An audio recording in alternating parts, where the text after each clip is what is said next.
Three, two, one. Hello and welcome on the 321 or the 123. Play it any way you want. Box it for $1 and you might get rich by Monday. All right. I'm Mo Seeger and this is Angora Poets World Cafe on this Sunday, August 8th, 2021 in the USA and France and abroad. And I'd like to welcome you all on.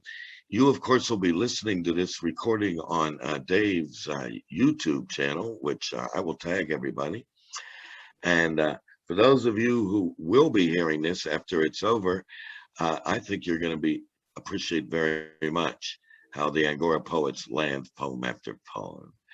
So we're glad that we're going to start with 9, and we're glad that in a couple days you'll be listening to us. And that makes us very happy. We're the small group who invites poets on who can land their poems rather than the large open mic. So we don't have any bells, we don't have any whistles, but remember, this ain't the Gong Show. All right. So I'm going to begin tonight with our poet, our New Jersey poet who lives in Paris, and we affectionately call him the Judge. And he's Bill Strangmeyer. And let's have you come on, Bill. You're on. Thank you, Mo. This is called Breached Prayer. A bird flew by above the window, disconnecting from desire to belong to a god or universe or mental state that some might sanction, certify. Well, is the mind a private room, or are there governed fingers poking in each day? That bird, was it a part of meaning or design, a love note sent me from a sprite? For never have I felt the glory, save in a watercolor drift away from common script. Hope is ever crouching like a hologram that distracts some villain from a triumph, and the will is ever weaker than the need for air and warmth, for water. As always, there's a ball thrown up into the air and caught by warming breeze. It rolls into another and beguiling artifice at once remembered, once familiar. But now I do recall the past was mine. I remember where I was that day, the joy. But that was not the goal on setting out, was not elixir held in hand to claim the bird who passed by, leaving bird-shaped aperture of light. And that indeed was somehow the intended check mark on my gaze. Voila. Applause, Mita. Hey, let's give it up for our first poem. Yes, thank you, Bill. Applause, Mita. Now, Bill, one quick question. That line you did on hope, could you repeat just that line where you use the word hope? Let's see.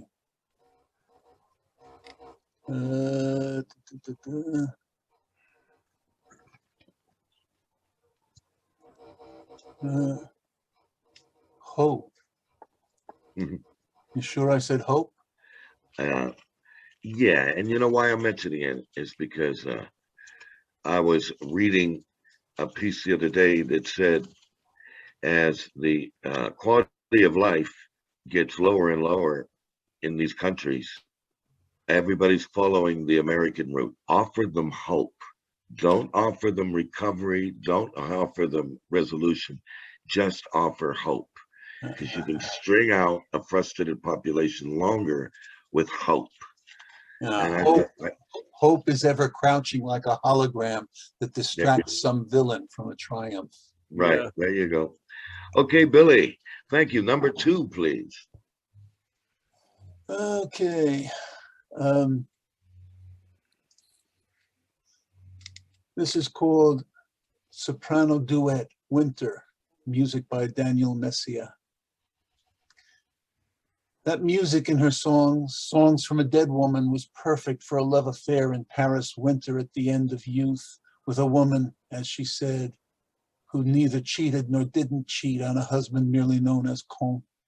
That's French for schmuck, and also rich, a would-be wife beater if she didn't punch back harder.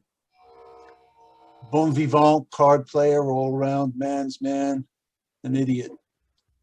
Did I love her or the singer? Which of them did I think I knew?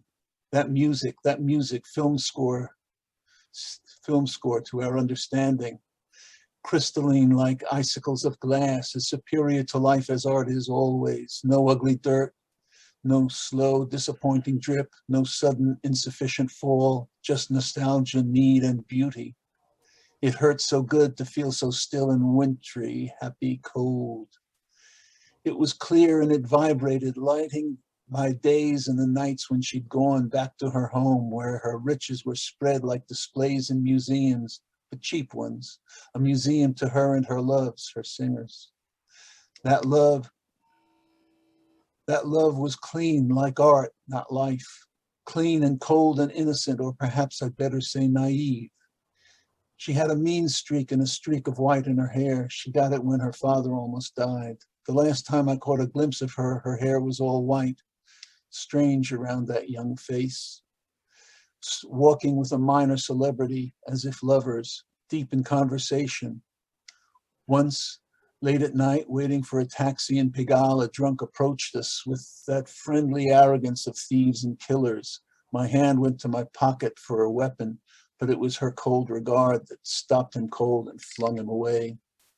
Like that silly girl that she pushed through an open metro door, completely justified not to honor the poor fool's game of incapacity and play act fear. She had no patience for a lie, and she was rich and I was poor. She never lost it making love. She clicked her teeth and watched. She found it interesting.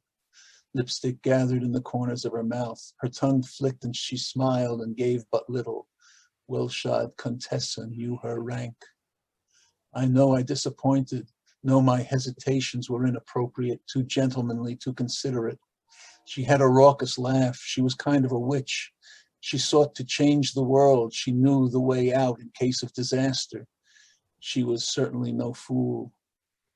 Lambrusco is a light and sweet red sparkling wine. I'd call it children's party wine. It's sometimes sold with screw-off caps. Our love was like Lambrusco in my bed of coals, playing what I do not know, but we were for some reason naked and not nude, perhaps to fuck, perhaps make love, but surely not to bawl, for there was insufficient glee. The second she left me, I knew. I wanted to give her a gift of goodbye, a gift of some knowledge I'd found, but she hid from me, showed no defiance or outrage or courage. That's a French way. The worst thing a lover can do in farewell is to make you lose respect. That was the last time I had that transcendence that children call falling in love. I thought it was falling in love. It would have been useful at least one more time. Dumbstruck is dumbstruck, and some folks say stay young in the mind. But riches are gathered just from being alive, and I gathered a singer and spirit and song. Okay, there's a good confessional. But you did know this woman then? Yeah, it's a poem about life. Huh? Yeah, but I like to ask, did you actually know the person in that you're speaking of? I always like to ask. Yes, yes. So you didn't invent this, you knew somebody like that. I lived somebody like that. Oh. Well, then we'll have to catch you next week for part 2, Bill. No, it ended where it ended. All right. Well, end with, I tell you what, good enough. End with Three's a Charm. Okay. Let's see. Okay. Here's one that's different. A quote from the Huffington Post in 2013.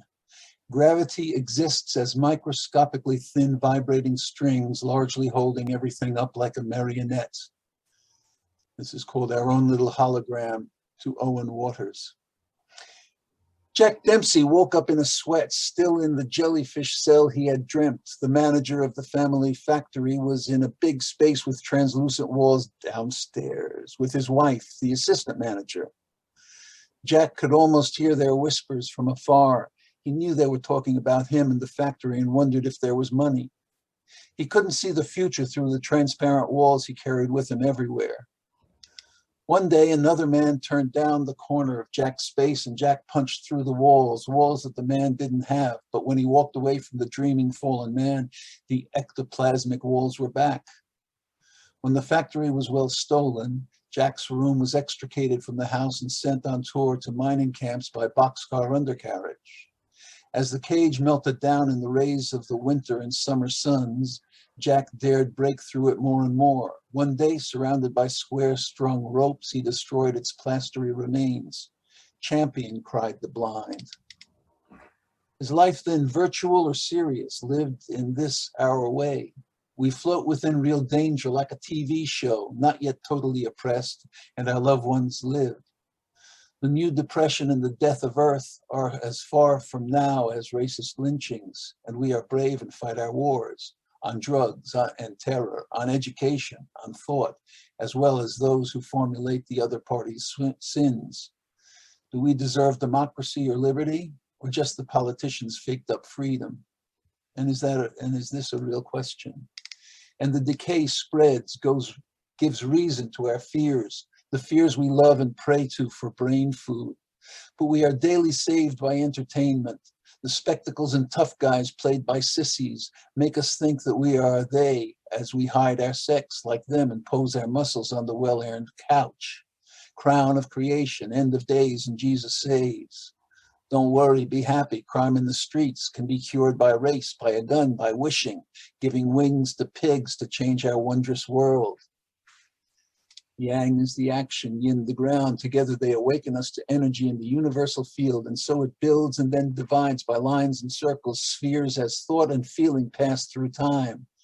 And we, imprisoned in our eyes and ears and food and perfume, shiverings and sloth, with these tools we plant our flag in all the height and breadth and depth of space and length of time, and on a little patch of consciousness, grudgingly allowed in the growing world made of pages from a ledger. Well, you got it, folks. There you got the news there. You sounded like you were praising mainstream media and advertising. Oh, well, maybe everything. Yeah, because there seems to, Get those flies away from my head.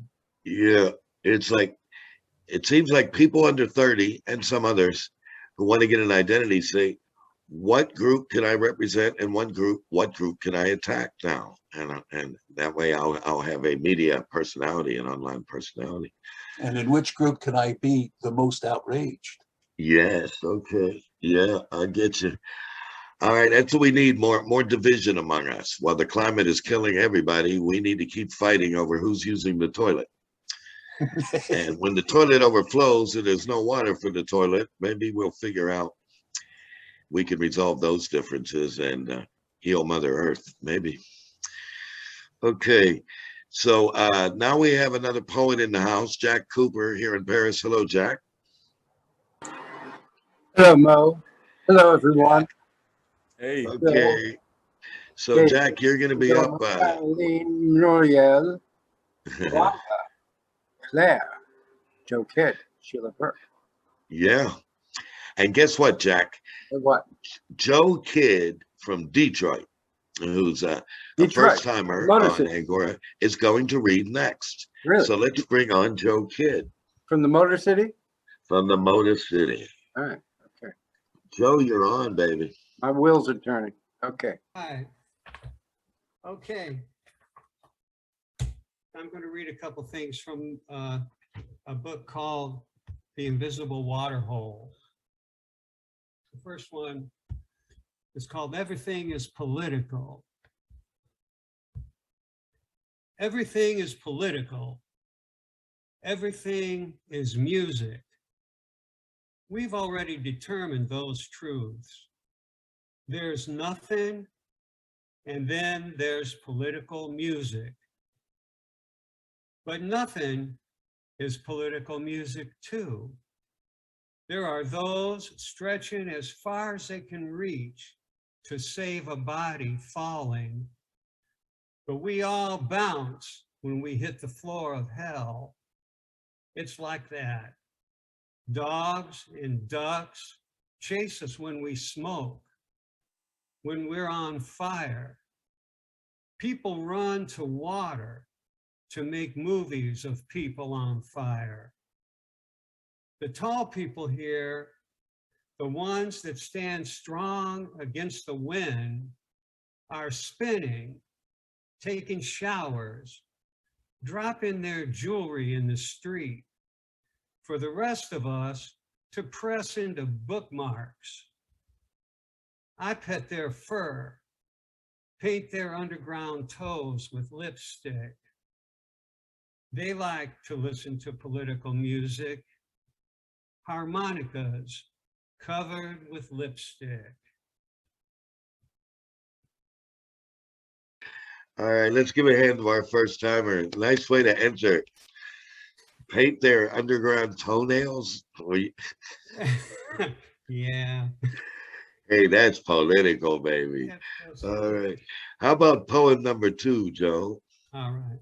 Poem number 2 is called City Within a City. I live in a city within a city, where the atmosphere is a coagulation of dreams that have hardened in the arteries of struggle, of survival, of vocabulary. From behind the walls of fortification, all words dress in obscurity's cloak, hiding in the names of the streets and the streetwise agents, drunk on the slang of the wandering lost. In urban profanity, a growling parasite feeds on the blood of the anemic inhabitants, burning like abandoned vehicles on a freeway that is anything but. High above the towers of empire, beneath a brilliant stained glass sky, there stands in silence a haunting proof, a crumbling madness, and a hollow threat. The artists gather on the riverbank to squawk and defecate upon the stones. The politicians, 3 steps behind, to confiscate the discarded bones. Here is the home of the living deity. Here is the capital of the parallel world, a sacramental celebration, a metropolis of love and jewels and birth. This is the desired dwelling, unlimited within the limitations of a liquid room floating upon the surface of a city deep within a city. Yeah. I like that line, Joe, hiding in the names of streets. Yeah. Yeah, like if you're from Brooklyn, you often introduce yourself by saying, I'm from Flatbush, I'm from Cobble Hill, I'm and you identify just that. And oh yeah, you're a Flatbush guy. Yeah. Okay. I get it, man. Okay, how about Three's a Charm, Joe, kid? I got one right here, and it's called Livestock. OMG, you are livestock. By definition, you are purchased, you are paid for, you are possessed and owned. You are neither wildlife nor family pet, neither free nor domesticated. You are held captive, bonded, slavery, servitude, brutality, starvation, infection, incarceration, mutilation, torture, slaughter, forced to reproduce, forced to consume. You are commodity. You are food. I want to destroy the barn, the corral, the pen, the coop, the cage, and the prison. I want to liberate you all forever. Oh my God, I am livestock.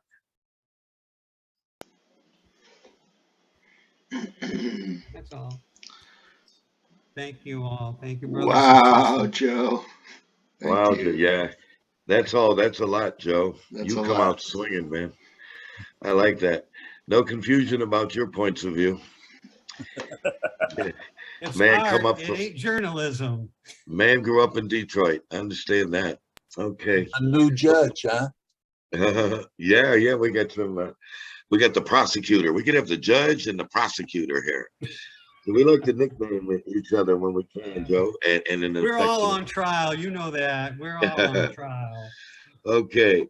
Well, now let's do a trial with someone who actually read at Angora Poets in our very second reading at Bar Angora in Paris.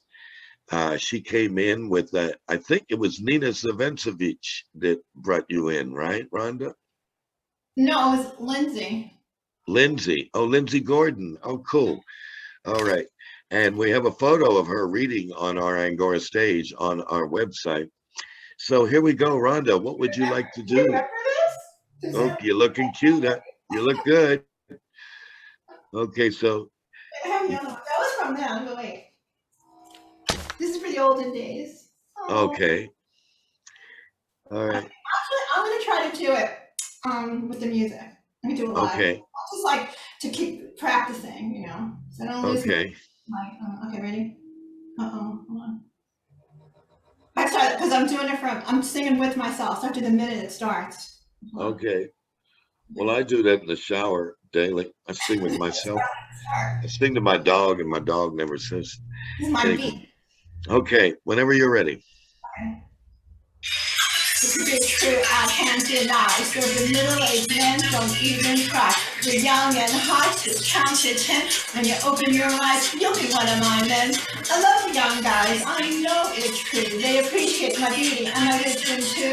They see me as a mother and a crone, I'm sure. But men don't love their mom, it's a universal law. Don't fight the spell that I cast on you. Older women are hot and you know it's true. Don't fight the spell that I cast on you. Older women are hot and you know it's true. When I cast my spell, you'll want me back. Being with men my age just makes me sad. Stick with me if you want real love. Younger men than me fit like a glove. Age is a number or so they say. So text me now and make my day. 10, 20, 30 years, I'm an experienced woman, so have no fears. Don't fight the spell that I cast on you. Older women are hot and you know it's true. Don't fight the spell that... Okay, that's it.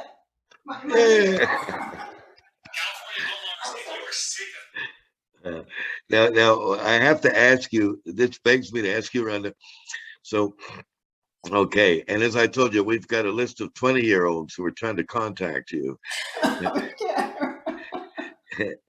And tell me, since older women are hot, what do you think about older men? Can older men be hot? Or are they? Of course.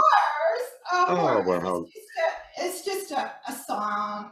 she's magnanimous. Okay. All right. When she read that in Angora Poets, all the women in the crowd were like, "Go, girl, go." It's true. All right. Number 2, Rhonda. I'm gonna rather do that again. Maybe I'll try to. Maybe try to save the video for another time, or try to do the share screen really fast. If I can do it, I'm just not going to do it. Well, let me hit share screen and see what happens.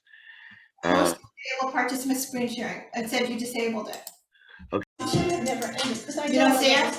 But he said he wouldn't commit. So what was I to do? The sacred done it's over, which made him really mad. I think there's something I have to hit here. And now he wants to wait, more. He doesn't know what to do. But come to the computer and pray that we're not. No? Okay, forget it. Okay, I'm gonna do it myself. Okay. I really miss him, so I can't bear it. Okay, I'll just do it myself. Now I have to go back to the other thing. Oh my god, hold on.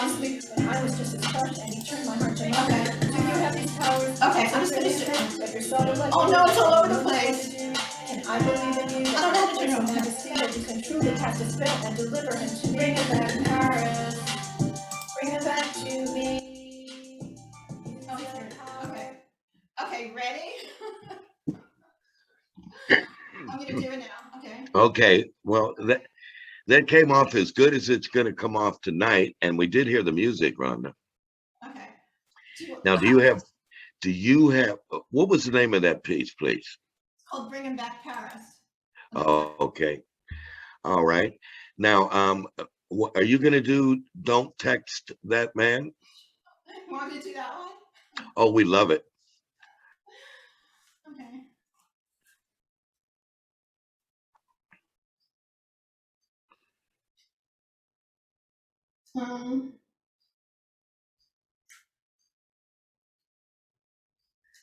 The only thing is, I'd have to get the beat to it. I don't have it. You want me to do it next round? Well, maybe you could just recite it. Okay, wait, it'll just take me 1 second to get the beat, hold on.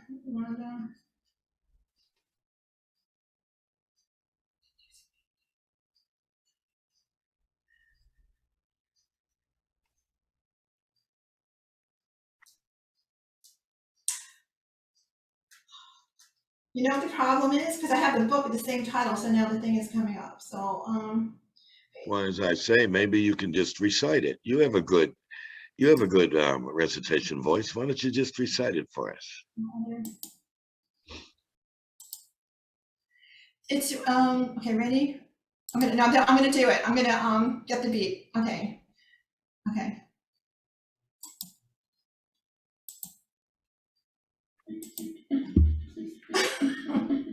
Have the beat.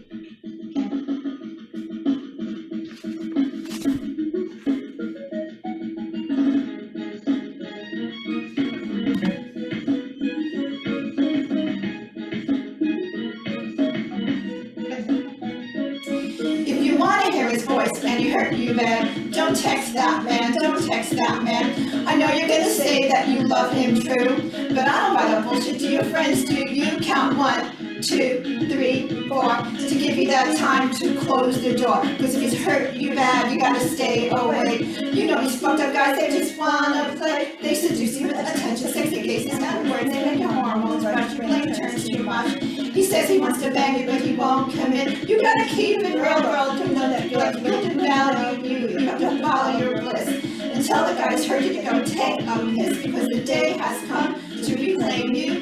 The days of crying over that man are through. If you want to text that man, text me, your friends too. And we're the ones who'll tell you the right thing to do. Don't text that man, don't text that man, don't text that man, don't text that man, don't text that man, don't text that man, don't text that man, don't text that man. If you want to hear his voice and he hurt you bad, don't text that man, don't text that man. I know you're gonna say that you love him true, but I don't buy that bullshit. Do your friends do? You count 1, 2, 3, 4 to give you that time to close the door. Cause if he's hurt you bad, you gotta stay away. You know these fucked up guys, they just wanna play. They seduce you with attention, sexy cases, and words. They make your hormones rush, your brain turns too much. He says he wants to bang you, but he won't commit. You gotta keep it real, girl. Don't let him treat you like shit. You have to value you. You have to follow your bliss. And tell the guys help you to go take a piss, because the day has come to reclaim you. The days of crying over that man are through. If you want to text that man, text me, your friends too. We're the ones who'll tell you the right thing to do. Don't text that man, don't text that man, don't text that man, don't text that man, don't text that man. Oh, thank you very much. Thank you. Okay. Welcome back, Rhonda. And okay, so now I know why you never got back to me, Rhonda. Now I know. That's very funny. I was practicing my don't text that man. Okay. I gotta All turn this right. off. I'm gonna ruin it. This happened before. Wait. Okay. I Well, have to, thank you, Rhonda, and hang out for the second round. And I see Joe has brought Sheila on. Hello, Sheila. Good to see you. Okay, glad you're in the house. Okay, well, that was Rhonda, and we're glad to have her back. And now let's go to Paris and have our trilingual poet, Caroline Adler-Miko. You're on, Caroline.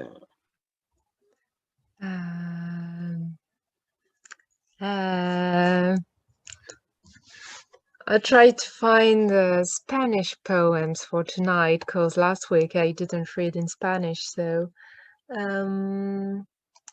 well, let's begin with a short poem I wrote in the beginning of the well, tonight. Anochecer en la selva valenciana. Mezada por la mecedora y el canto de las ranas, cerca de la orilla del mar y de la del río, combato los mosquitos por bofetadas. La abuela mira un dragón valiente que explora el pecho blanqueado con cal. ¡Floc! ¡Uy! Se cayó. Okay. Está bien. Okay. Now for your second poem, give us a brief description of the poem coming up. Well,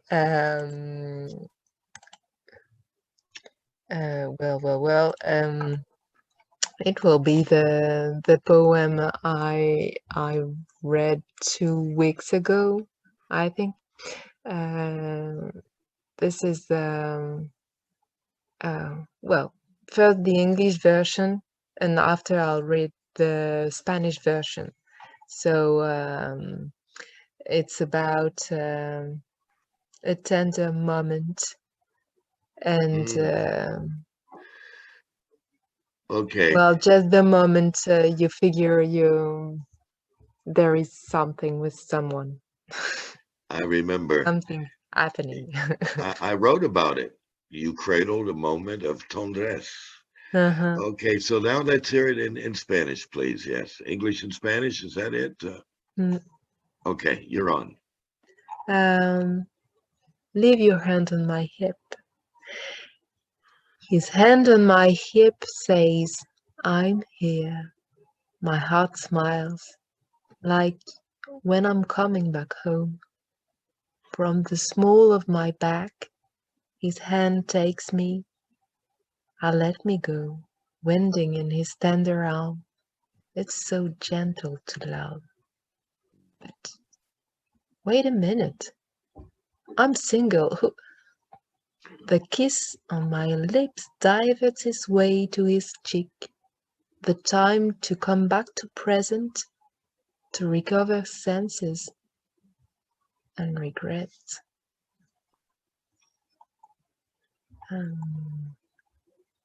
¿Y la versión española? Sí.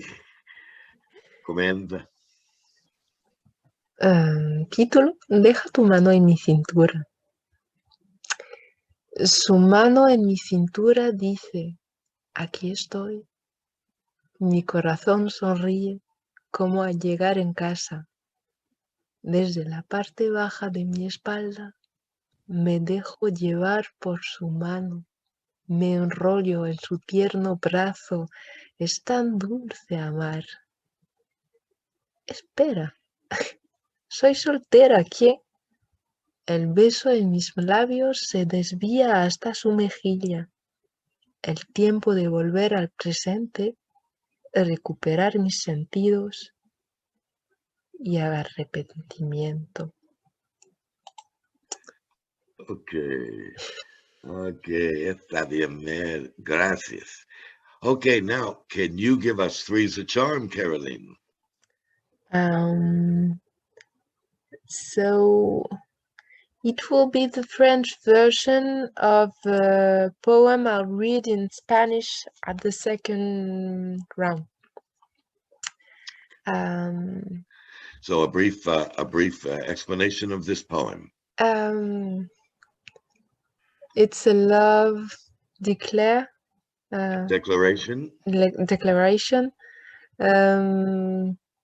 to someone. Just it's the way to say I love you without saying I love you, because I don't want him to disturb and try to be loved. I prefer Natural. So it's about that. Allez, commence. Moi, je t'aime toi. Je m'en fous de tes fringues. Si tu te trouves trop gros ou trop maigre, ou si t'as pas pensé à te faire beau pourvu que tu sois toi. Je t'aime avec ton épi indomptable.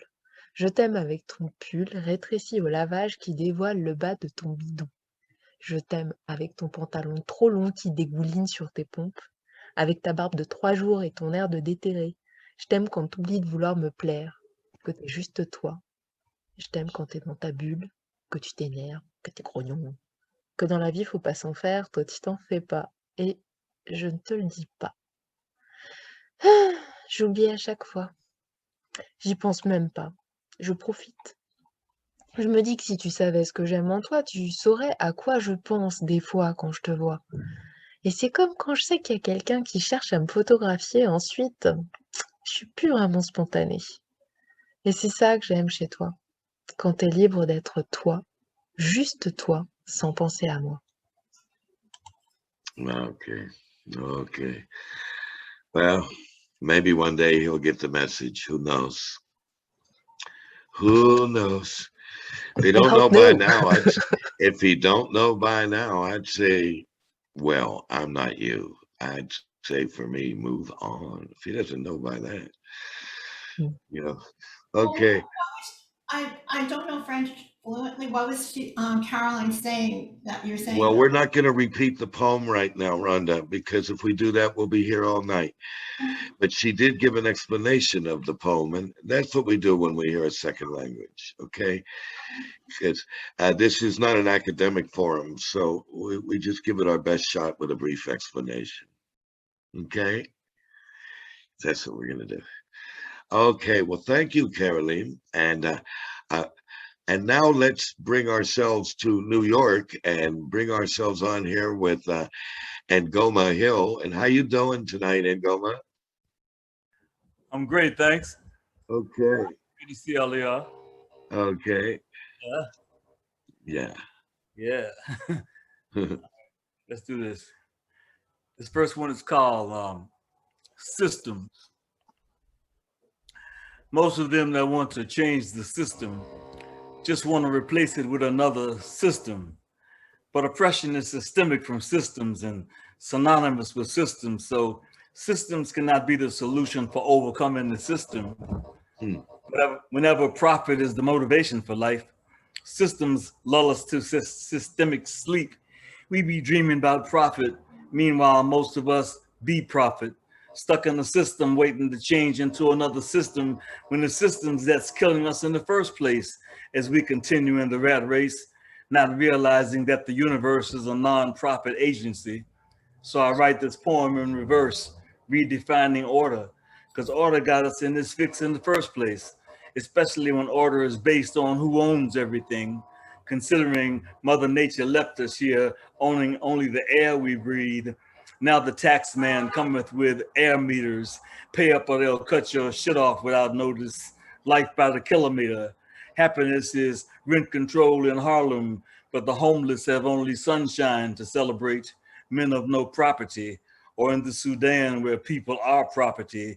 So perspective stands on the unemployment line, hands stuck out for discontinued welfare as life and death goes on in this land of the free where everything's for sale and mere existence is only a commodity. Systems.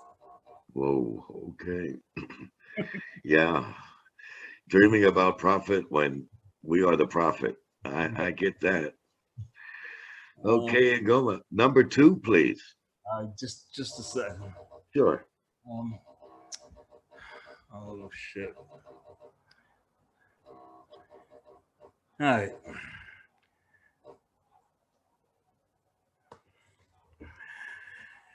I need a poem.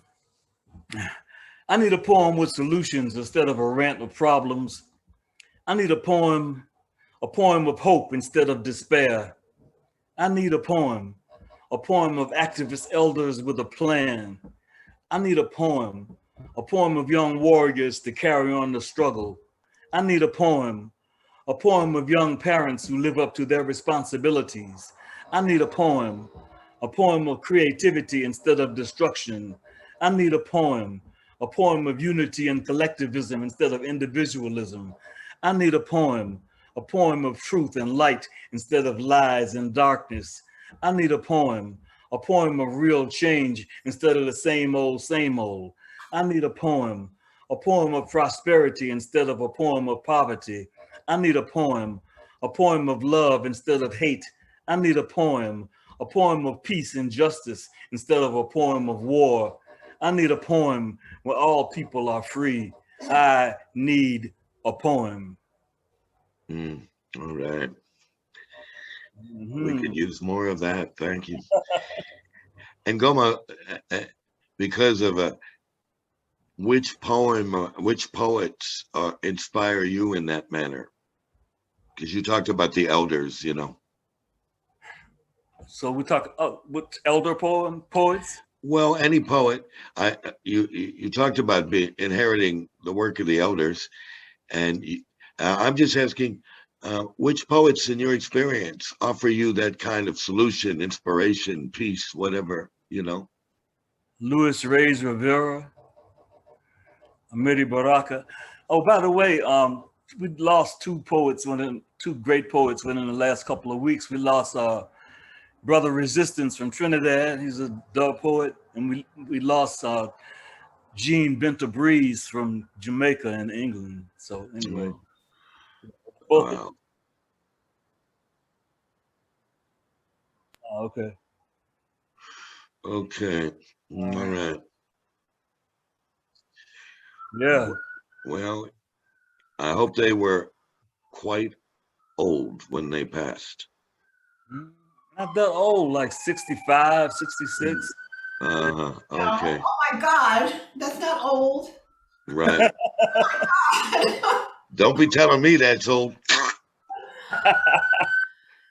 Look out for COVID. I saw the COVID. Call the police. I see the COVID. Arrest that COVID. Okay. All right. And go on. How about Freeze the Charm? Just a second. Sure.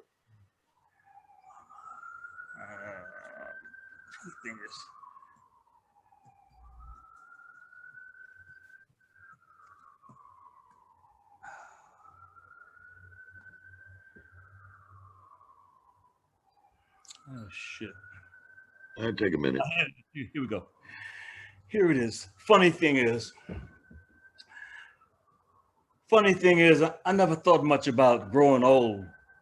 Didn't realize that I was until in a group discussion with young poets, I mentioned that I went to high school and college in the Jim Crow South before integration. We actually had teachers that cared. We didn't wear jeans to school. It just wasn't allowed. We never thought that it was uncool. In fact, we birthed the cool. Male teachers wore suits and ties. Women teachers wore skirts and dresses. You could tell the teachers from the students. And people dressed up when they went to church. In fact, church was like a fashion show. Everyone wore their best. I never argued with Dad about whether or not I could use the car. We didn't have a car. In fact, I remember before Rosa Parks, we rode in the back of the bus. We debated much more serious issues like integrating schools and the fact that I never really wanted to go to school with white people. It wasn't that I disliked them. It's just that all of my friends were Black and they were all foreign to me. None lived in my neighborhood. Going in their neighborhood could get your ass kicked and vice versa. Besides, my high school marching band was the best in the state. We didn't play Sousa. We rocked the hits like Hit the Road, Jack, and danced the wobble and the jerk. I grew up on Saturday night doo-wop and Sunday morning gospel. I learned harmony underneath the street lights. We sing lyrics like in the still of the night. After graduation, we didn't try to dodge the draft. It would have been an embarrassment to the family. Besides, my mom worked as a secretary for the government. It was one of the better jobs for colored people, although the water fountains and restrooms were still segregated. I walked picket lines in the 60s. My dad was a plaintiff in Brown versus Board of Education suit in Virginia. He got fired from his job for it. We integrated theaters, stores, lunch counters, and churches too. Some white kids joined, but they were mostly into peace and love. We grew into Black Power. Stokely Carmichael became Kwame Ture. Leroy Jones became Imamu Amiri Baraka. I became Ngoma. I was an infantryman in Vietnam long before hip hop. We wore afros and Converse before Adidas and shell tops. I told you, me and Miles, we birthed the cool. After Nam, heroin was king. Panthers and Simbas owned the night until COINTELPRO. Fred Hampton and Bobby Hutton lay in their graves, soldiers coming home in body bags. Funny thing is, I never thought I'd live long enough to grow old. Mm, yeah. And we're glad you are living long enough to express what you went through, brother. That's great. That's great. Okay, thank you, Ngoma. That was really good stuff. And so, yeah, go ahead. I have to run. I got an errand I need to go before the place closed down. But I'm gonna come back. I'll come back on if I get back in time. But I have to Okay, run. you're invited in the second round if you come back on time. We'll be here for a little while. All right. Thank Okay. you. All right. All right. Ciao for now, Ngoma. Ciao. Okay, babe. All right. Okay, so next, we're going to stay in the New York area. We're just going to go up to northern Manhattan, as I understand her. And we're going to listen to Muriel. Hello, Muriel. Unmute. Can you hear me? Yes. Hello. Okay, hello. So I'm going to read excerpts from a long prose poem that I wrote. And it's about the story of our ending or of human extension from Mother Earth's perspective. So the name of the poem is Earth for Dearth. Prologue. This is the story of how I almost ended. Yes, man and woman betrayed me, framed legends of them and myths of me, got rid of the carnations and cardinals, replaced their mellow humming for nothing with man and woman speaking for something. Whales, dolphins, and porpoises started functioning as an alien attribute of their life story called cetacean. Man and woman were smart enough to adorn our mouth and stay pretty. Women squeezed grease from cetacean and pigment from me. Man conquered to amass riches, and plenty made them both bored with life. No wonder man and woman announced, life is symbolic. Symbolism contained sophisticated devices to restrain me. Dressed up as knowledge, symbols carried insidious duality. When storytellers and poets wanted to express the magnificence of unfathomable X, they utilized symbols. Each time scientists, philosophers, and bankers wanted to do the exact opposite, they utilized symbols. Symbols had their own will, though, and wanted liberation from human wanting. So, emblems of life, love, death, joy, and sorrow conspired to defeat man, woman, and child. Right, symbols escaped and became data. So that's the first part. Okay, yes, thank you. Okay. And it seems apropos that we can hear those sirens in the background when you're talking about the assault on Mother Earth. Yeah. Okay, number 2, please, Muriel. To man and woman, information was vital. Within their skulls, they stored knowledge about whatever they experienced. They gave new names to people, clouds, wind, fire, water, and earth. Some amable, some discordant. Cumulonimbus, Schluck, shoot, Mediterranean, soil, immigrant. man and woman stuffed their heads with name components and their glia turned fat with forward facts. Evidence hung around them at dusk, dawn, noon, and infinity. Facts requested their attention, which was busy gathering facts. Now, seeking refuge in their minds was impossible, an unusual situation I call intellectual hoarding. Hoarding required more. Man and woman transferred their intelligence into appearances and took silver, diamonds, and fire from me to produce squares, rectangles, and sometimes circles of glass to reflect their bodies. Mirrors, some of them talked. Okay. Yes. Very good. Very good. Can we now hear Three's a Charm, Muriel? Yes, so Please. I can read the same thing in French or just keep on with the reading in English. Well, it's your call. What would you prefer? I'm going to keep on with the reading in English. Okay. All right. The more man and woman goggled at their beautiful physical mass in those mirrors, the more they became enamored of themselves, and a strange idea came to them. They thought their minds to be as charming, as lovable. So they thrust shovels in me again with gusto, hoping to uncover a metal capable of reflecting their reason this time. I granted them with a dust only child could reach. Tantalum, my elation, their torment. These savvy, polished, and glittering rocks came after man and woman everywhere, played, ate, and made love with them. Like autonomous shadows, they studied man, woman, and child who had no cognizance of their treachery. I coined the repeated act of transferring sensitive awareness to mirror reflections, human devolution. Here they are, composing unfinished odes to specism, to their own logical music, to the sound of their discourses and dichotomies, man and woman danced, and I call it homo incest. A gross machinery serving an idea with a purpose to calculate existed in man and woman's head. To figure out the human intellect, think of a chariot any charioteer can drive, or some neutral limb any man or woman can use to cuddle child or tear her apart.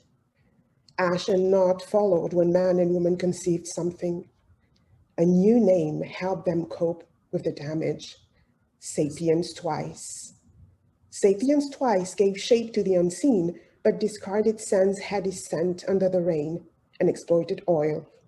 Sapiens twice fenced analysis, maximization, minimization of a probable encounter between a drop of water and a stone.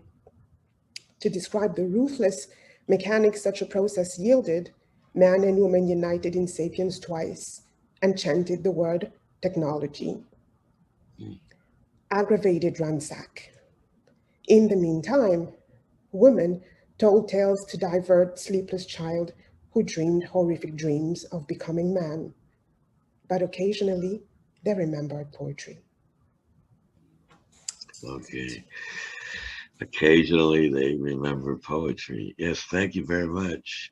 Thank you. And there was you alluded to something that happened last week, which was you talked about in that last poem, about how people look in the mirror and think that their insides are as good looking as the mirror image. Yes. And this guy came on the media this week and said something about the effect of this is the new photo of Nancy Pelosi. The outside looks just like her inside. Inside. Phony. Yeah. So, okay. Well, thank you very much. And I believe that was Three's a Charm. And we'll have you back in the second round. That was very nice. Yes. Thank you, Muriel. Thank you very much. Thank you, everyone. Thanks. Thank you. And so now we're going to cross the water and come over here to a place called Paris.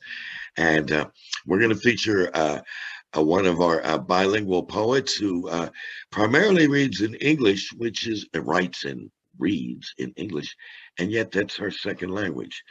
And you could be fooled that that was her second language by the excellence of how she writes and reads in that second language. Get it? Got it. So let me introduce Claire Andriani. Hello, Claire. Okay.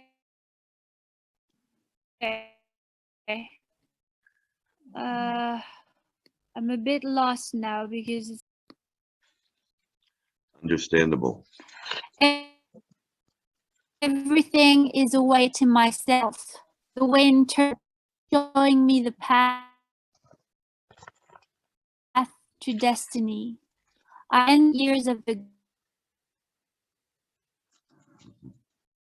God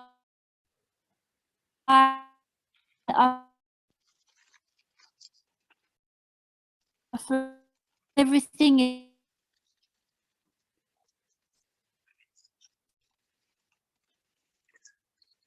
is still and looks back at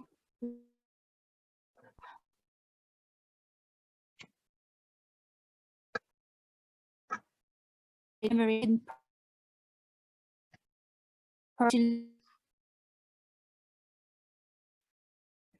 We'll give Claire a minute and talk with her. the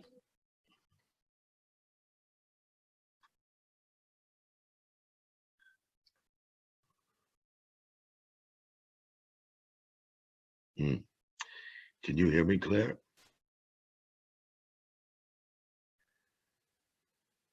Okay, I'm going to write Claire a message, which is simply, Claire, we could not hear you again, so I have a suggestion. What the share screen didn't work, but do you have written poems on paper that you can put in front of your laptop lens and we can read your poem on paper? Can that be done?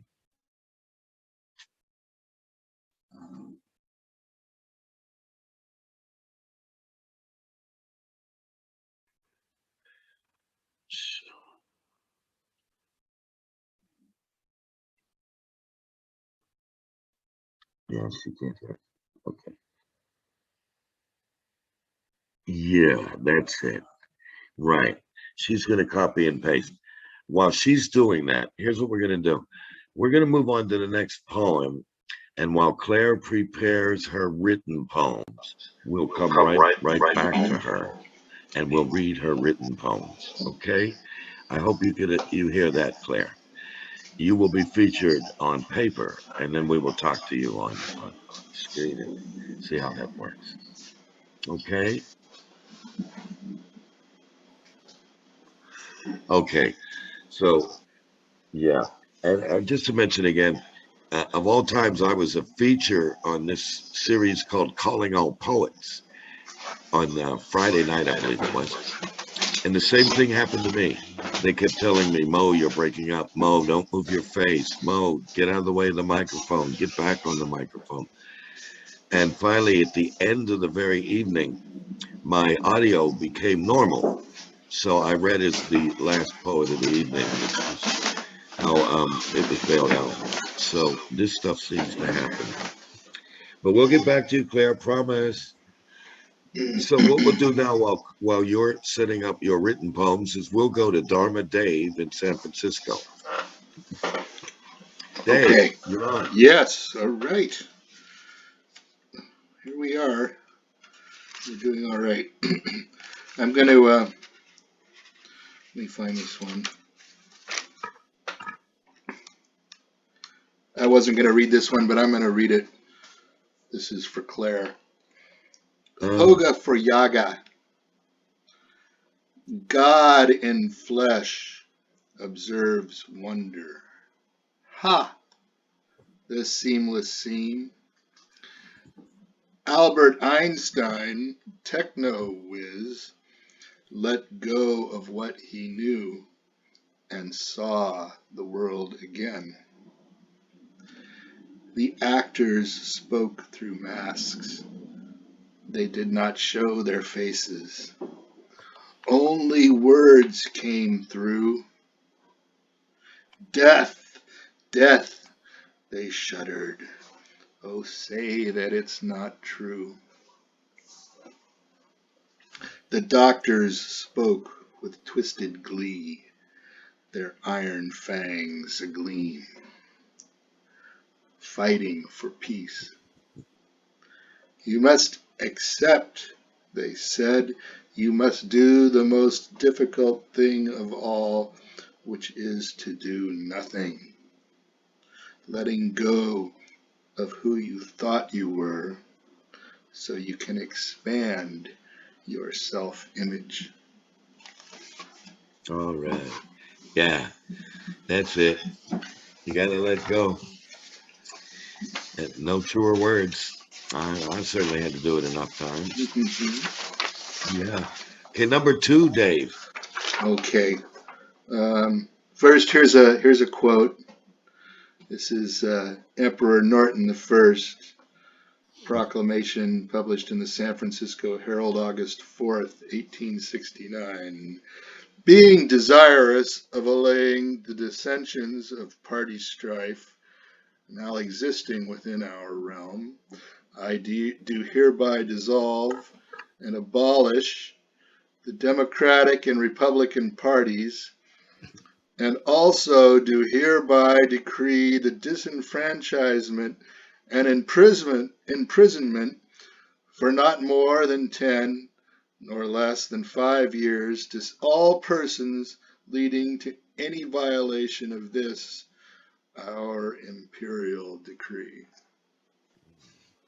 Okay. You got it. You got it. So the piece, the number 2 piece here, I have worked with for a long time now and been very interested in the cut-up method, which was developed by Brian Geiss and William S. Burroughs and others at the Beat Hotel in Paris in the early 60s. And this is the first cut-up I ever did myself. And the source material was William Burroughs' Obituary in the New York Times, August 2nd, 1997. It's called William S. Burroughs Dead at 83. Grandfather. Burroughs, in my eyes, no Joan had spent so many an imperative from which the first smoke calligrapher, soulless human, sold his typewriter oil epigrams. All spent years engaged in helping to book invariably gold, a master drugs for his own, what he was. Benzedrine, struggle situation out of his travel bag, and there never had been a water glass on her head. By and his return, or flaws her brain through her cause, his, by aid of a trip concluded to Alan and Jack and mankind. Burroughs' adding machine became everywhere. Editions. Him was addicted, called sure explicit, which he ghost was a mister of love, did drift year by filing king out in days, heroin work years. He well developed who demurred from the pathological filth, and his ruthless man. He was an odd duck. Booty potheads, the tough and more was Kafka. He had wife to woman dope, just out Mr. Book, about a hip Burroughs. Then an experiment deal included rain ultimate lost, but of himself, Mexico, which for invader, in a novel and fixtures for her with life, how to, and had also love was of the his works was all of any jobs, lot from been bartender, private family he kept, and from Harvard and Joan in 1954 she is defined hovering in his son, wrote saddest life age, later remained pessimistic about the chance in Tangier, New York, and Lawrence. He lamented the destruction and wrote that the ingredient who going to make way stock with less of the wild energy into matter painting engulfed Benzedrine, experimenting with interest, was not a vast mudslide of men. Homosexuals William Interzone call universe that he sleeps with boys, takes drugs, calls universe that he supports the majority, and reissued for hint of what in Naked Lunch was Burroughs in a nightmare sludge, third mind, heroin, that matter while not to learn large that children are to homosexuals. Mr. Series doesn't like most people that was among me as a Shakespeare spark. Okay. You know, David, that almost sounded not like a cut up, like it was just free verse in a beat way. Yeah, yeah. Okay. Wow. As boys are to homosexuals. Well, in today's world, I'm surprised that Allen Ginsberg there hasn't been an attempt to take him down. It's probably just down the street there, you know. And He must have enough credibility to avoid that because, yeah, so far, because he talked about young boys quite a bit. he did indeed. He did indeed. He was in the Greek tradition. We certainly cannot. We in our modern age, we cannot condone any sort of child abuse. Yeah. All right. So interesting. And the Benzedrine was that I would imagine is Kerouac. Well, all those words were from the New York Times, Bo. Yes, but I imagine Kerouac sliced in Benzedrine. That's all, because he wrote On the Road on Benzedrine. Anyway, how about we go on the road with number 2, Dave? No, this will be 3, right? I think this is okay. 3. I can't. Yeah. I read the Claire one. It was inspired by her avatar on her screen, and then William Burroughs. So you did. Okay, so you read one from Claire, right? No, it wasn't one of hers. No, it was just one of mine. Claire, but I was inspired to read it because I kept seeing Albert Einstein on her screen. Okay. Well, then so give then us we Three's did Burroughs. the charm, So Dave. Here's a very short one for my number 3, and this is I think this is about having a hangover. It's called The Head Before Noon. Oh, go on, Christ. But the head before noon, all alone, a sun in a red flaming void. Ooh, a red flaming void. Yeah.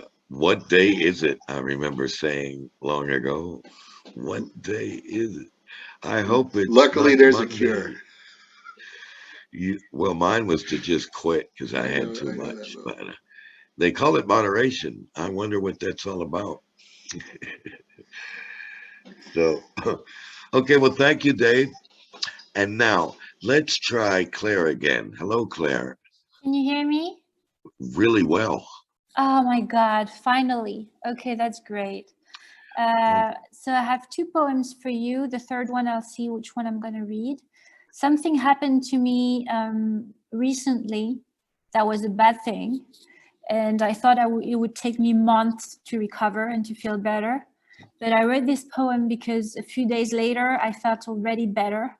And it felt like the gods had helped me. So it's called The Gods Have Helped Me. The gods have bent on my pram, taking away the grief that I had. They fought the black angel of death and entered my dreams at night. Elevating my fear from the ground, they made it a black cloud made of smoke and blew it away from my mind. Angels of forgiveness, took me by the hand and told me to laugh at the human despair on the bottom, to look at its with wide eyes and see its insignificance. The vision of a soul in more trouble than I came to me in different shapes and called for my courage and strength. The angels of death put me to sleep and cleansed my mind from the black crow, disappearing in the dust that he was trying to make. They fought through dreams and nightmares to purify my head, alleviating my pain and letting my soul flee from this insignificance. The angels were by my side, canceling the images that blocked my mind and stopped me from flying with the lightness of a bird, with the mindless beauty of earth. Wow, that's great. The poem's good and you're back online. Very audible. Yes. Cool. What did you say? The mindless beauty of, say that last line? Yes, with the lightness of a bird, with the mindless beauty of earth. Oh, that's interesting. Beauty needs no mind. That sounds all right for right now, doesn't it? Yeah, I could leave my mind behind and just find some beauty. Number 2, Claire. Yes. Number 2 is called Quest to the Self. It was written 4 days ago. It's a kind of introspection piece. So Quest to the Self. Everything is a way to myself. The wind turning around me, showing me the path to destiny.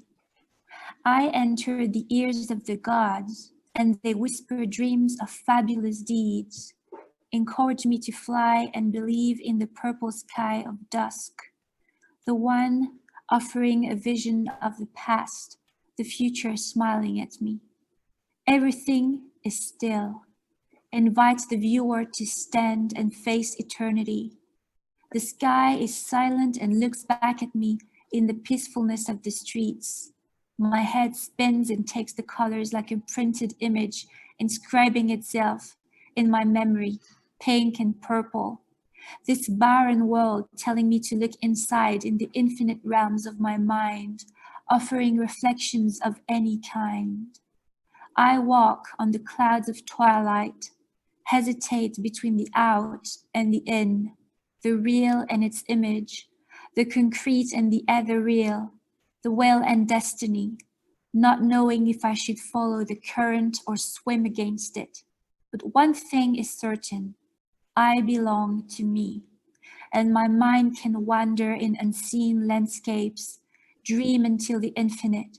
I will always be present to myself, forever here, between dream and reality, between the unsure and the will, turning its wheel with the water of truth, smiling to fate, singing.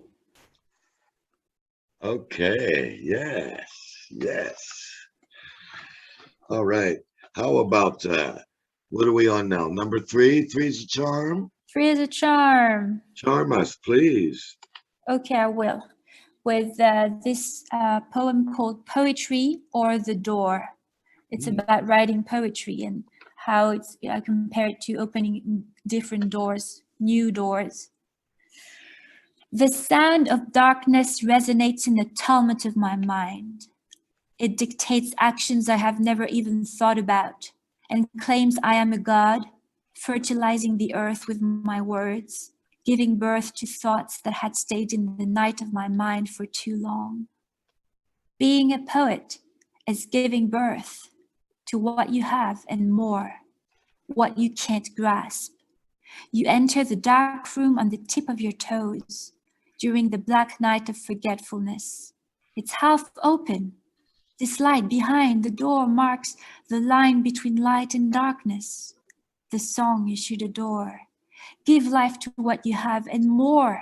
Everything that you discover, from the passion of your pen to the movement of your hand, excavating feelings you ignored.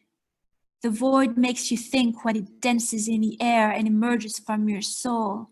Feel it like a rebellious bird flying through the night of your thoughts, shining through the darkness once aboard. but believe in the brightness of the open door, the end of darkness that promises yet another door, one you should adore. Very nice. Very nice. Thank you. And you wrote that 4 days ago, huh? Yeah.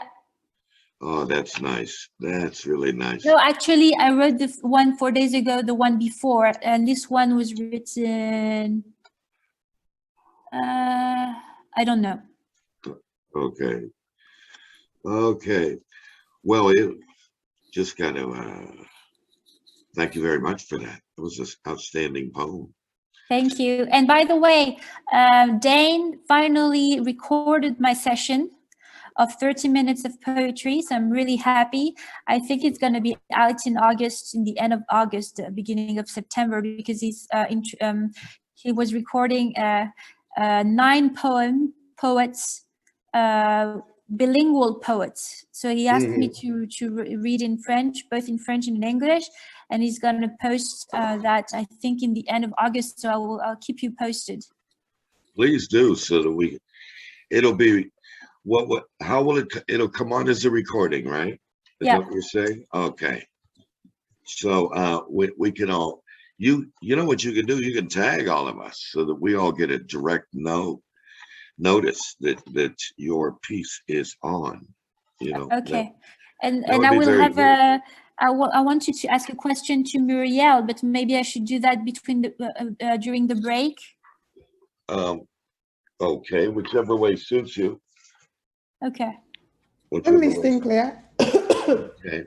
Yeah, because I wanted to know, I wanted to send a tale that I wrote. Yeah, And sure. I went on Roe v. Revolution, and I had 2 questions. First, I couldn't find the email to subscribe to. Oh, there's a submission system. I'm going to email the link to you. I thought I created a page on the review website, but that's fine. I'm sending a link to you. Okay, cool. And also it says that it should be at least 2,000 words. Am I right? Yes. Okay. So if it's just a little less, is it not acceptable? No, that's fine. We're not robots yet. So. Okay. Cool. Right. Oh, great. Thank you, Claire. Great. Thank you. That's great that Angora serves as a forum for people to network and outreach to others.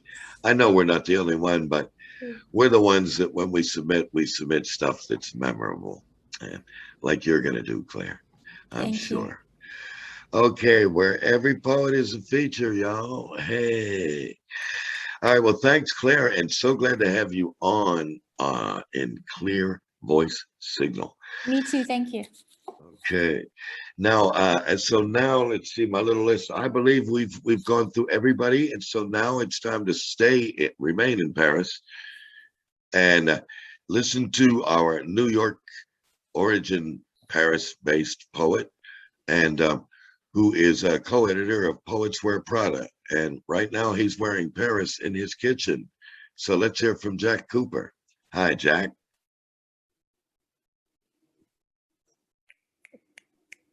Hi, Mo. Hey, Jack. Hi, everyone. So I have a poem called Summer, which is actually, I don't know what the weather is like out beyond Paris, but this is one that prefaces a certain amount of heat that is not present at the moment, at least here. Nevertheless, it's called Summer.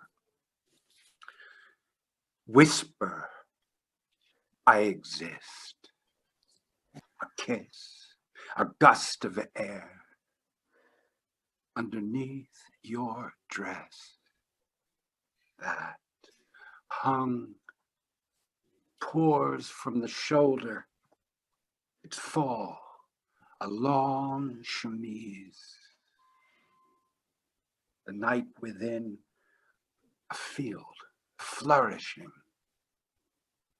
Bliss, caress, wish to swirl all around. Breath, this to have. Okay. Okay. Let's hear it for summer in the non-summer Paris. All right. As we are, can we say enjoying September in July or in August? Yeah. or November. Depending on Okay, the now hour that of we've the day. done Okay. summer, how about number 2, Jack? All right, number two. Number two, what I have now are a couple of what are now called microfictions, I suppose you might call them. This is called The Kiss. After I washed the dishes last night, I decided to plant some flowers. You're going to plant flowers now? My wife cried. She was surprised. It would be difficult at that hour to see. She kissed me goodnight and went to bed. While I washed the window box, I watched the street below. Suddenly, something green flew past. Down in the street, everyone ran toward it. It was immediately followed by something red. Again, everyone ran toward whatever it was. It was then that I heard the voices. They came from some floor above. I'm leaving. The first one, a man, shouted. He sounded angry. I'm leaving. No, excuse me. You're leaving? Why? What did I do? What did I say? The second one, a larger and louder voice, asked. It's not what you did. It's what you didn't do. The first voice, the littler one, complained. Think what a kiss would do. It was the bigger voice's turn to sound angry. Angrier. I refuse, it said. I gave you the biggest ruby in the world. You dropped it out the window. I gave you the biggest emerald in North America, and you dropped that out the window. Now it's your turn to go. You're right. You are leaving. Something very big, very green, like an emerald, though it wasn't, fell past my window. Down in the street, everyone ran away. The littlest but most important thing in the world was too late.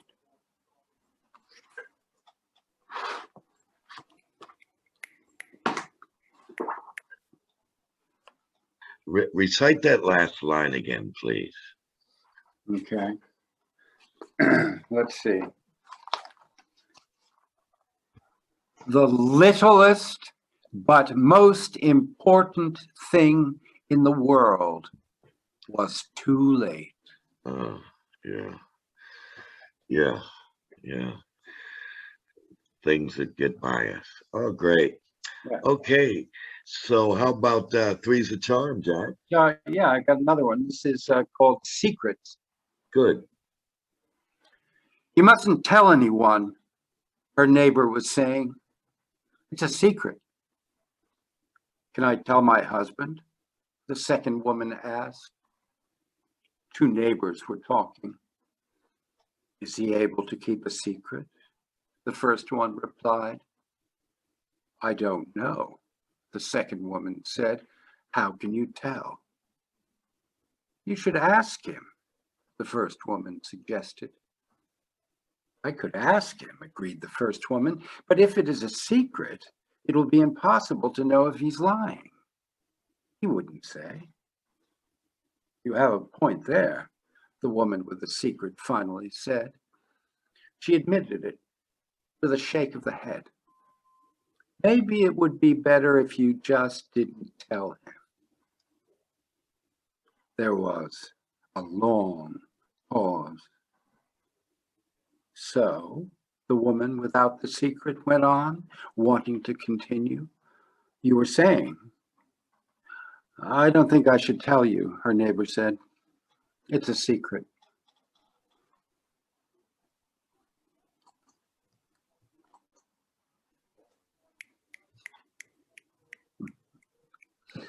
Yeah, Yeah. just tease. I don't think I should tell you it's a secret. Just bait the listener to go on and on with more, right? That's the way you string somebody out in curiosity. Yeah. That's great. Oh, That's thank great. you.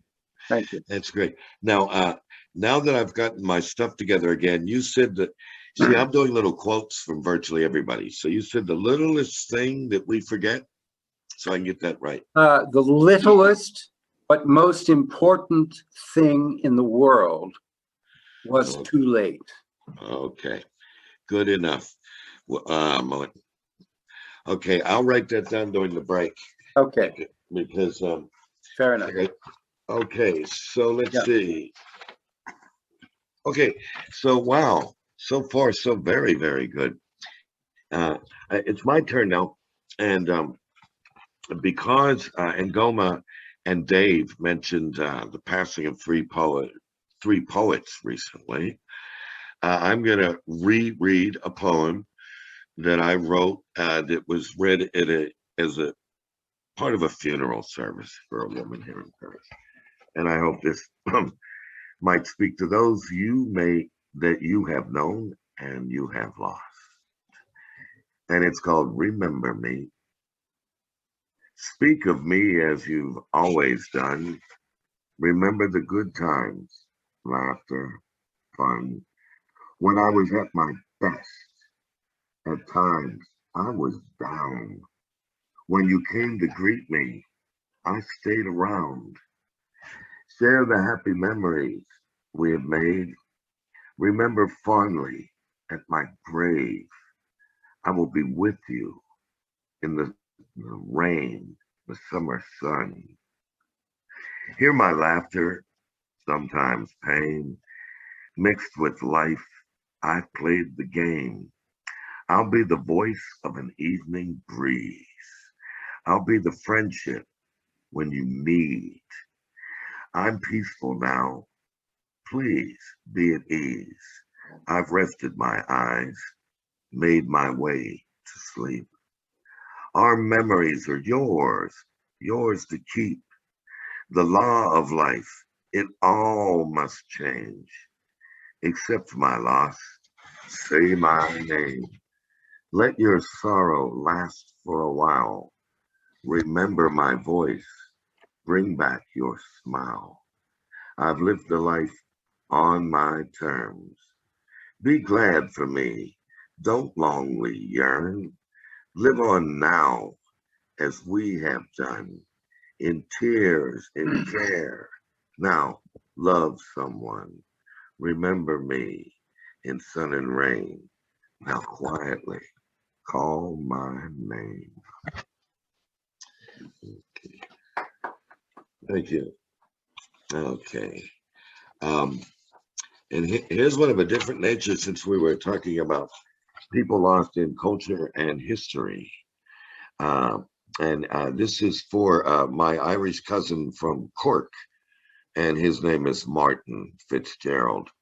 And this is called Severed Limbs for the Irish people. Simple folk of sole ownership, muddied cheeks, knee deep in turf, allowed a stranger among them hurl their Celtic gods upon the rocks. This, their fall from grace.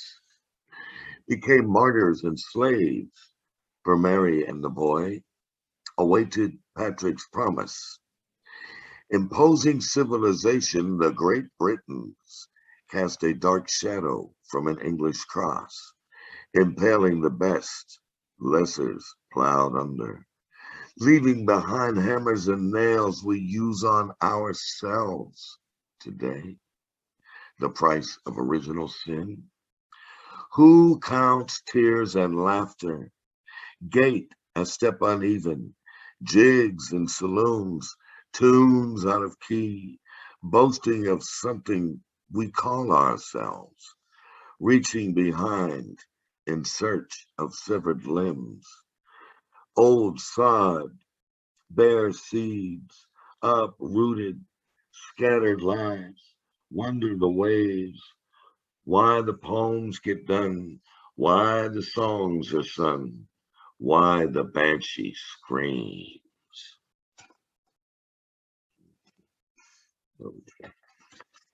And last, is a little ditty I wrote since we celebrate poetry and we do celebrate poets. This is a simple little one called Plaque for the Poet. And I have no plaque for myself, but nonetheless, plaque for the poet.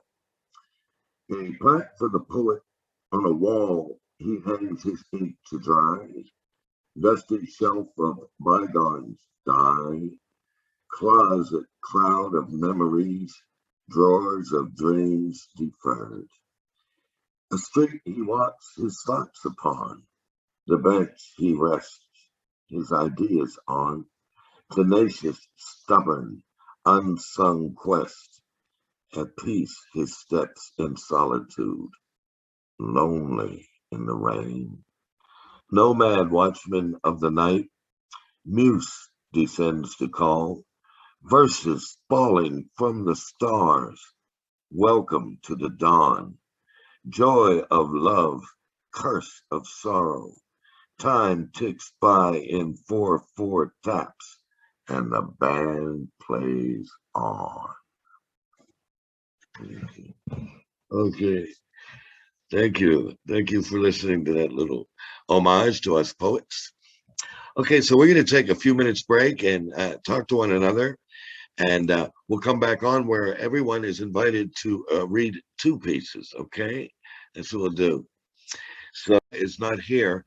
So let's resume in the same order we did before, minus Angoma.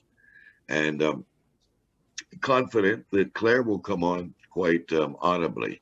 So let's begin the second round again with you, Bill Strangmeyer. You're on. Okay. The huckster in my dreams.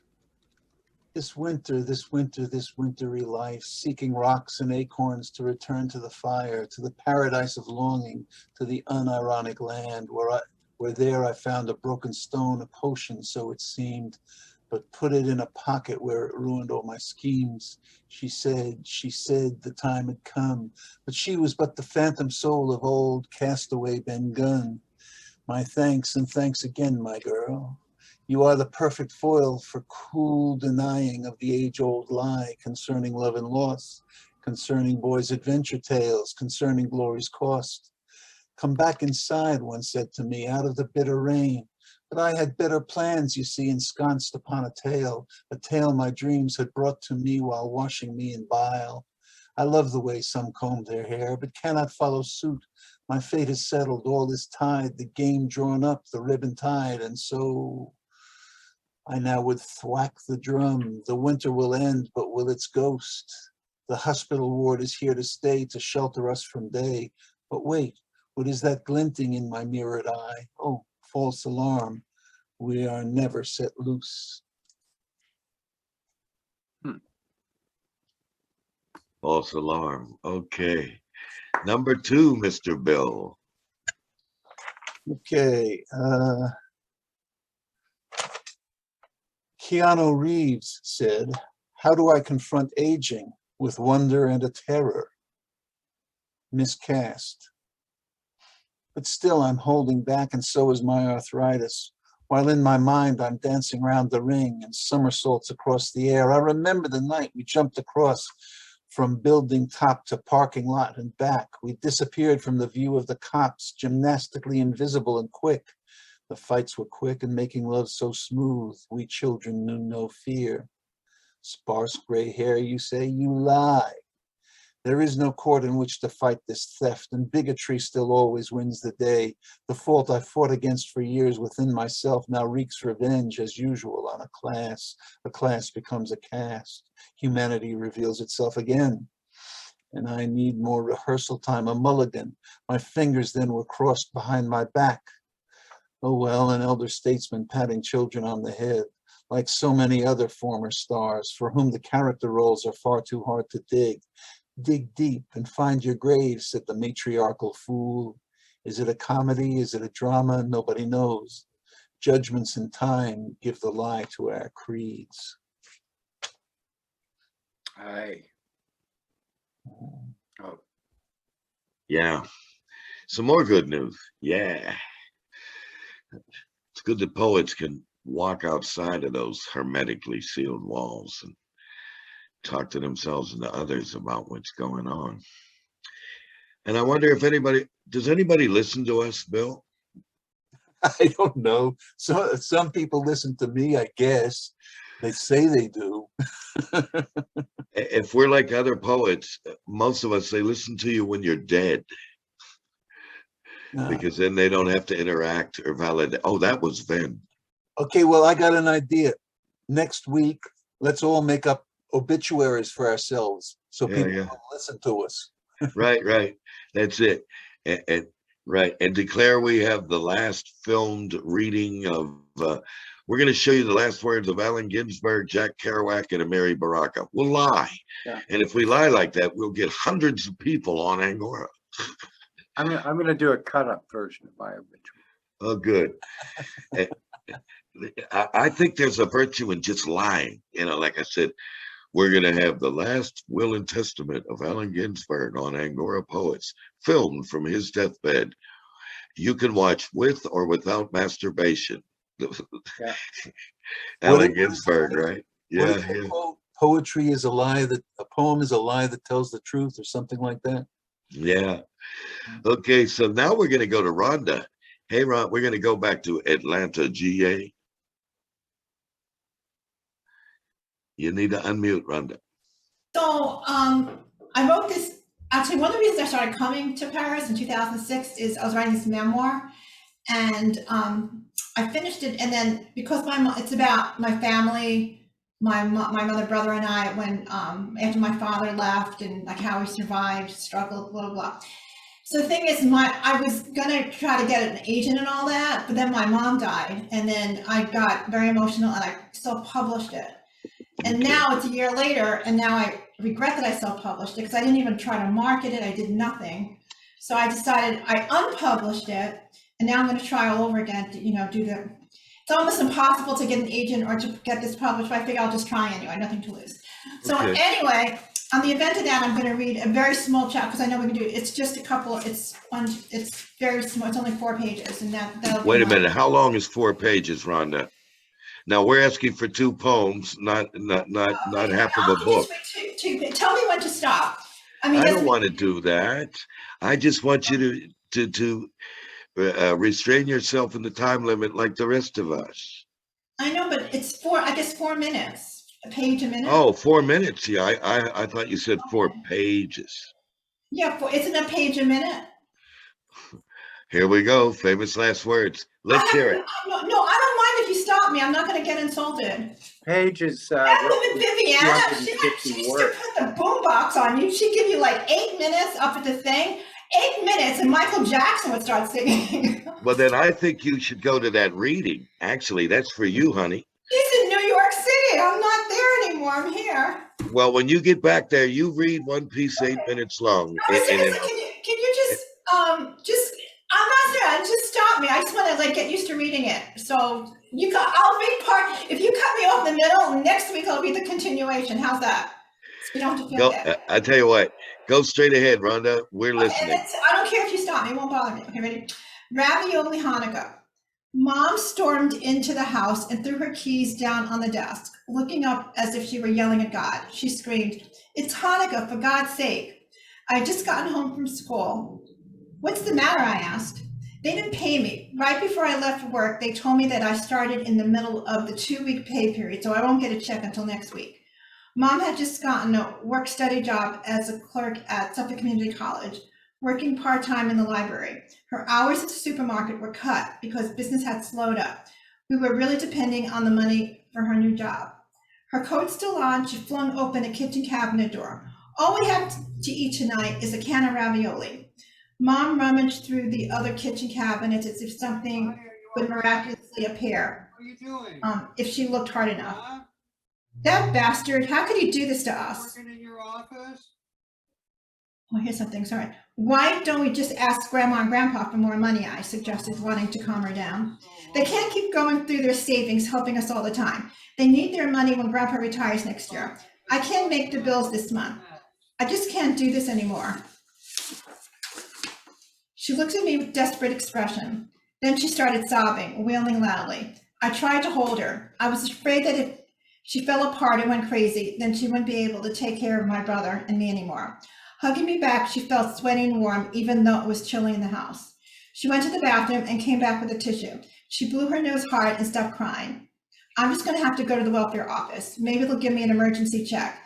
Someone told me they do that sometimes. The thought of the kids from the neighborhood or my friends back in Smithtown knowing we were on welfare was horrifying. Maybe we should wait and see if Daddy sends us a check for Hanukkah. I can't wait for your father to develop a conscience. Don't you understand? We're broke. Just don't scream at me, okay? I shot back sharply. I'm sorry, I didn't mean it, she sniffled.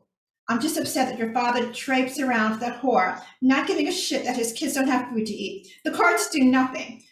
He gets away with murder, that son of a bitch. Her voice was loud and her words were coming quickly.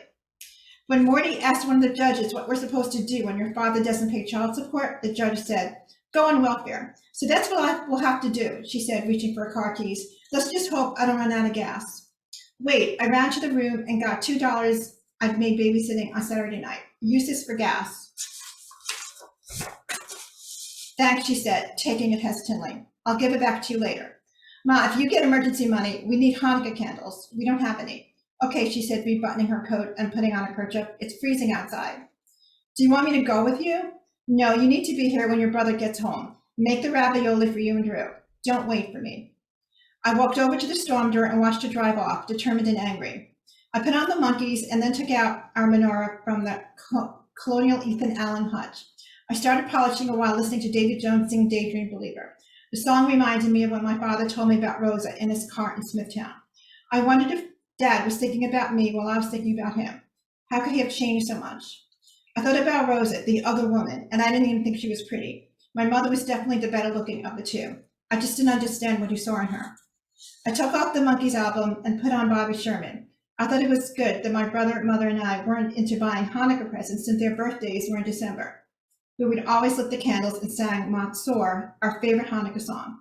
When the menorah was golden shining, I placed it on our kitchen table. It's right in the middle of this, so if you want, I could stop now and continue it next time if it's too long. I don't know, it's up to you. Okay. Yeah, that would be cool if we heard part 2 the next time. Is it okay? Because it's like a little bit of it starts another like part of the scene, so that's why I'll just do it right now. Okay. Okay, that'll be cool. That was a good place to stop, and we'll hear it. We'll hear part 2, because like I'm explaining, we're not a big open mic, but we are a shared group. So I have pieces that go 12 minutes long, and I don't read them, here, simply because we're sharing time. That's all. I know that's all. And okay, so anyway, we'll have to hear part 2 of this, Rhonda, and how it resolved itself. How were the raviolis? Were they good that night? You'll have to wait to find out. Okay. All right. Okay, good. So where's our list? I have a list here, and I'm checking it twice. So now would be Caroline. Hello, Caroline. Hey. Hey. Hello. I'm back.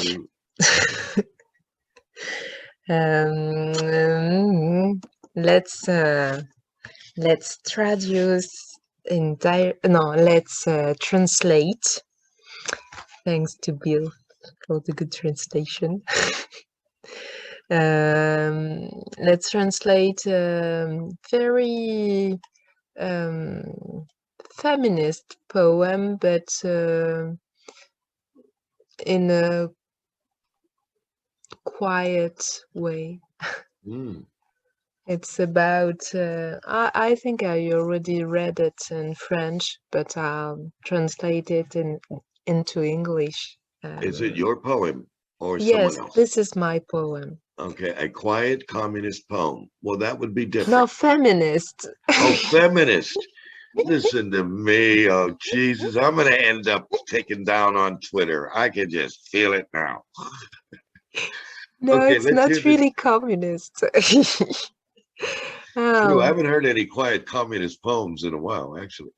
uh, Okay, you're well, on with your poem, Caroline.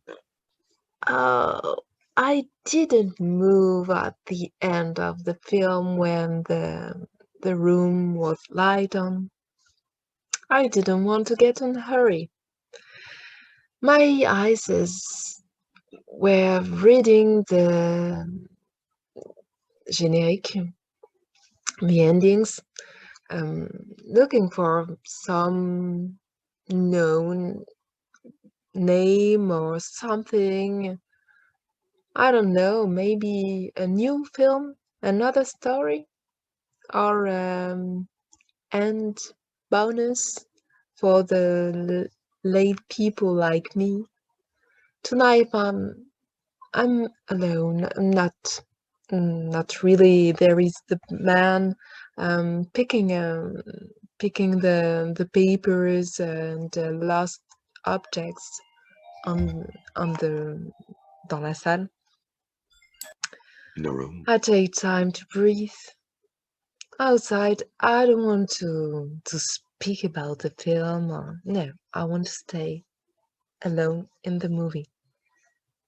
Well, maybe that's why I'm alone at the cinema. Oh yeah, that's true. I came alone. And the man is not waiting for some other people enter into the cinema, but for me to go out because it was the last film, the last movie of the night. Well, outside, breathing the fresh air, which is not smelling too much pollution tonight because the wind pushed it on the banlieue, the neighborhood. I'm walking. I don't want to stay with people in transport. I want to wait for a while to meet them. It's not yet the last bus. I can take the night bus. I want to stay for a while in the vaps of the movie between two worlds. Not really in another world, but not at home. I'm floating most than walking in this city strangely familiar and others. I changed. I'm coming back from an inside travel, which I am keeping with me. I had a rendezvous with me. It's nice to find me back. I'm leaving my body, finding its own rhythm and dance with the city. Climbing stairs to see and listen the singing of the fountain and the wind in the trees and caressing my hair and my cheeks. Voila. Nice evening you spent. Okay. And do you often go to the cinema alone? I really love going alone to the cinema and walking by night alone too. And I think it's really a great pleasure in life. Well, you know, poets have to walk alone at night just to keep up their union dues, right? Yeah, If you don't but see a poet meandering at night, then what kind of poet is he or she? but a lot of women are afraid to walk alone in the city by night and afraid to go alone to the cinema too. That's why I said it was a very engaged poem, because that's possible and it's really great. And one last note, Paris has the largest number of cinema goers in the world. More people go to the movies in Paris than in any other city. Mm. So, yeah. Once I went to the cinema alone, and I wanted to see it was the last sequence of Alice dans les villes, Alice in City. I don't know the translation of the title of the film. It was a Wim Wenders film, Okay. an old one. And well, Alice in the City. I really wanted to see this film, to see this movie, and at the cinema, when I arrived at the cinema, I asked for a ticket, and the man just before me asked 2 tickets and offered me the second one. And he sat at the opposite of the cinema inside, and didn't try to speak to me at the end of the film. It was just a gift. Very And nice. so nice. Some Okay. things like that happen in cinemas in Paris. Great. Okay. Well, can you give us your second poem now? Yeah, and it would be in Spanish. The Okay, brief translation. explanation. It's the translation of the saying "I love you" poem I read at this first round. Oh, from the small of your back and the nape of your neck. Okay. No, not this one. This is the Spanish translation of the other one, saying "I love you, but I don't want to tell you because Oh, yes. you would change, and Okay. I prefer you stay you Okay. and just you." En español. En español. A manera de te quiero.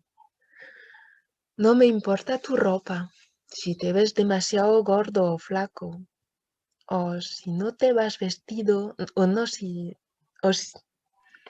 te has vestido de fiesta siempre que estés tú mismo. Te quiero con tu pelo indómito que hace ¡wujú!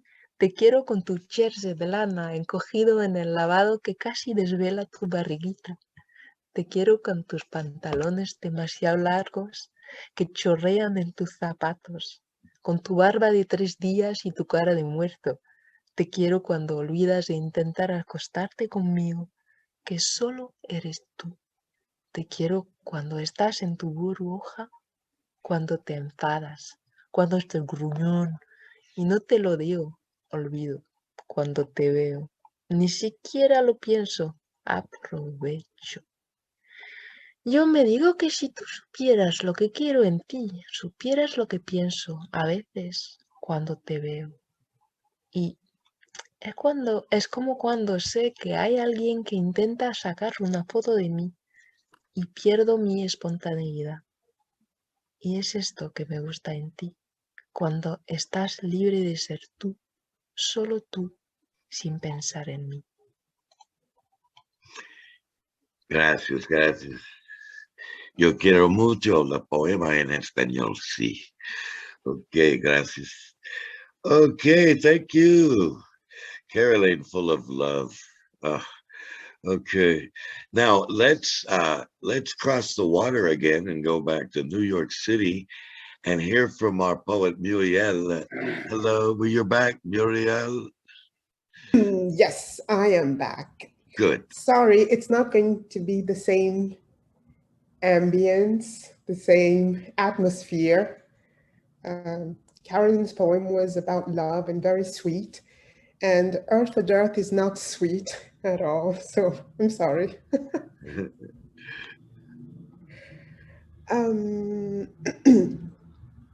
So, where is it?